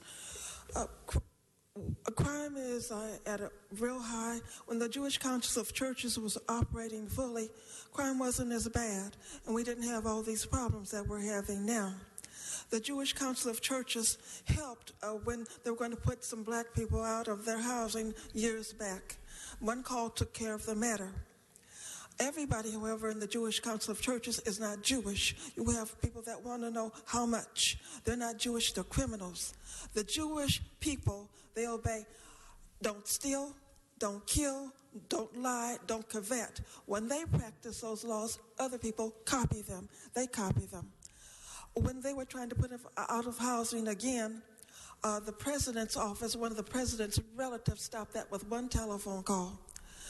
The Jewish Council of Churches needs to get back together. They help everybody. When they help themselves, they help other people, and the crime rate is not as high. Thank you. That concludes public comment, Madam Clerk. What's before us? Council has motions for posting and referral. Posted and referred. The desk is clear. Members, any announcements? Seeing none, can we all please rise for adjourning motions? Mr. O'Farrell, Mr. Bonin, I believe you will be adjourning the memory of the victims over the weekend. We'll do the other ones Let's first. do the other ones first. Okay, Mr. Koretz. Thank you, Madam President. Colleagues, I'd like to adjourn in the memory of Seymour Cy Hirsch, the father of my Deputy Chief of Staff, David Hirsch. Cy passed away on Sunday. He was born in New York, but always considered himself an Angelino. He served the community as a pharmacist in L.A., Hollywood, and the Valley for 40 years, having retired to Las Vegas almost 20 years ago with his wife, Sally. Sally and Cy would have been married for 56 years on July 26th, which also would have been his birthday. He would have been 85 years old. Cy is survived not only by his wife, but his 4 sons, Stephen, Robert, Gary, and David. And funeral services will be tomorrow, Wednesday, at Mount Sinai Mortuary. May he rest in peace. Any other adjourning motions before we get to Mr. O'Farrell and Mr. Bonin? Go ahead, gentlemen. So, colleagues, today Mr. O'Farrell and I are going to ask that we adjourn in memory of the victims of the horrible massacre in Orlando the other night. It has it's become commonplace in situations like this to have a moment of silence, and I'm not going to ask for that. I know moments of silence are generally signs of respect. I think in this instance, silence is abhorrently disrespectful. I have no silence left. In this situation, my reaction is anger, is frustration, is disbelief, and is a call to organize. You know, I don't know if the killer was motivated by allegiance to ISIS, an organization which beheads gays and lesbians, which throws them from rooftops of tall buildings, which buries them in the ground and then stones them. I don't know if he was animated by an anti-gay animus, or if he was perhaps struggling with his own sexual identity. But I do know that 49 people would still be alive today if this nation did not have such a ridiculous obsession with making guns available to people. This body has done so much to stand up and say we can't have these guns made available, and our Congress refuses to act. You know, I don't know what's going to come of this. If a congresswoman nearly being assassinated, if people enjoying a movie in Colorado, if churchgoers in Charleston, if school children in Connecticut wasn't enough to wake this country up, I don't know what the hell is. I really don't. So I've got no silence left. I do know one thing, though, that the LGBT community, I am absolutely confident, is going to be the biggest ally and the biggest shot of adrenaline into the gun control movement this country has ever seen. And folks who chained themselves to the White House and disrupted congressional hearings because of Don't Ask, Don't Tell, and because of DOMA are going to go to work on this issue, and they're going to join the people around this horseshoe, Mr. Krikorian and others who have been leaders nationwide on this, and we're going to get to work. Mr. O'Farrell. Thank you, Mr. Bonin, and thank you, Madam President. Colleagues, we are all Orlando. On this day and every day, we are adjourning today for the 49 victims of the massacre that happened early in the morning on Sunday after the Pulse nightclub was closing. A heavily armed gunman, armed with an AR-15 assault rifle, stormed and began rapidly firing into the crowd, killing at least 49 people and wounding 53 in the worst mass shooting in U.S. history. Now, 6 of the victims are currently in critical condition. They need our prayers.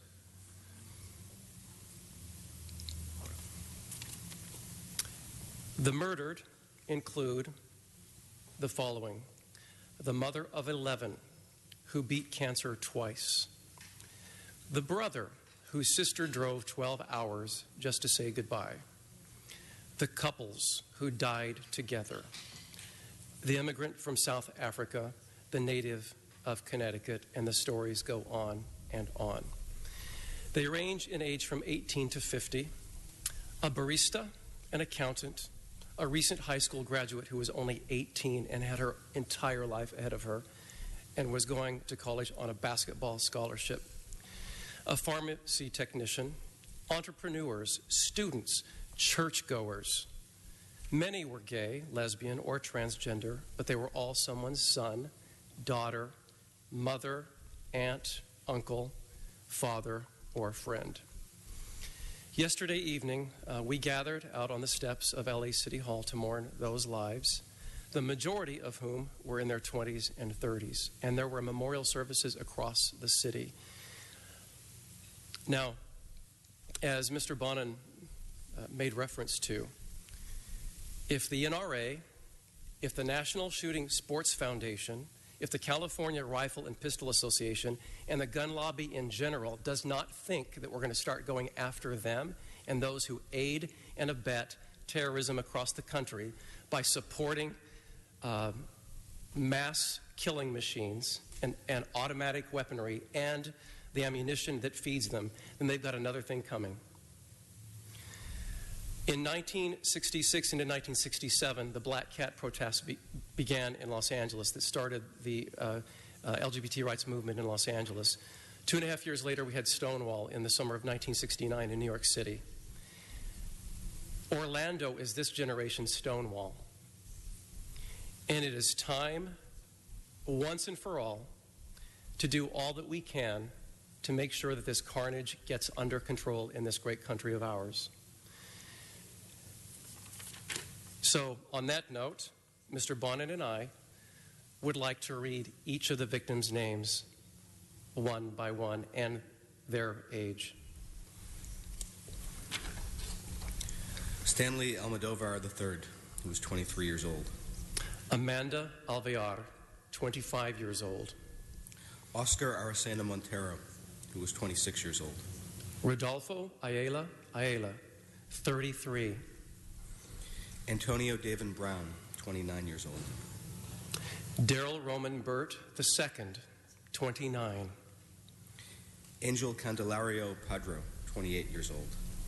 Juan Chavez Martinez, 25 years old. Luis Daniel Conde, 39 years old.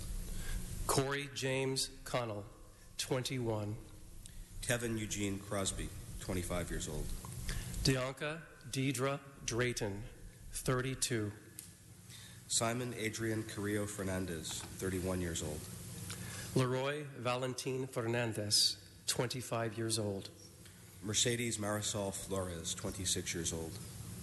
Peter O. Gonzalez Cruz, 22. Juan Ramon Guerrero, 22 years old. Paul Terrell Henry, 41 years old. Frank Hernandez, 27 years old. Miguel Angel Honorato, 30. Javier Jorge Reyes, 40 years old. Jason Benjamin Josephat, 19 years old. Eddie Jamaldroy Justice, 30 years old. You probably read about him. He texted his mother at 2 in the morning, "Mommy, I'm going to die." Anthony Luis Loreon Odisla, 25 years old. Christopher Andrew, known by Drew Leonin, who was one of 4 couples who is going to be buried. He was engaged to be married to one of the names I read earlier, Juan Ramon Guerrero. Instead of having a wedding, they're going to have a joint funeral in a few days. Alejandro Barrios Martinez, 21. Brenda Lee Marquez McCool, the 49-year-old woman that Mr. O'Farrell spoke about, who survived cancer twice, had 9 children, raised 12 children in total, was out dancing with her son that night. She died. He survived. Gilberto Ramon Silva Menendez, 25 years old. Kimberly Morris, 37 years old. Akira Monet Murray, 18 years old. Luis Omar Ocasio Capo, 20 years old. Geraldo A. Ortiz Jimenez, 25. Eric Ivan Ortiz Rivera, 36 years old. Joel Rayon Paniagua, 32 years old. John Carlos Mendez Perez, 35 years old. Enrique L. Rios, Jr., 25 years old. John C. Nieves Rodriguez, 27 years old. Javier Emmanuel Serrano Rosado, 35. Christopher Joseph Sanfeliz, 24 years old. Yilmari Rodriguez Solivan, 24. Edward Sotomayor, 34 years old. Shane Evan Tomlinson, 33 years old. Martin Benitez Torres, 33 years old. Jonathan Antonio Camui Vega, 24. Juan P. Rivera Velasquez, 37 years old. Luis S. Vielma, 22 years old. Frankie Jimmy de Jesus Velasquez, 50 years old. Luis Daniel Wilson Leon, 37 years old. And Gerald Arthur Wright, 31 years old. May they rest in peace. Mr. Bonner, Mr. O'Farrell, I think everything's been said. Thank you very much. Except to say enough is enough, and may they rest in peace. That adjourns our meeting. Thank you. Mr. Price? Yes, thank you, Madam Chair. The Economic Development Committee will meet at 1:30. Economic Development, 1:30. Thank you. Our meeting is adjourned. Thank you.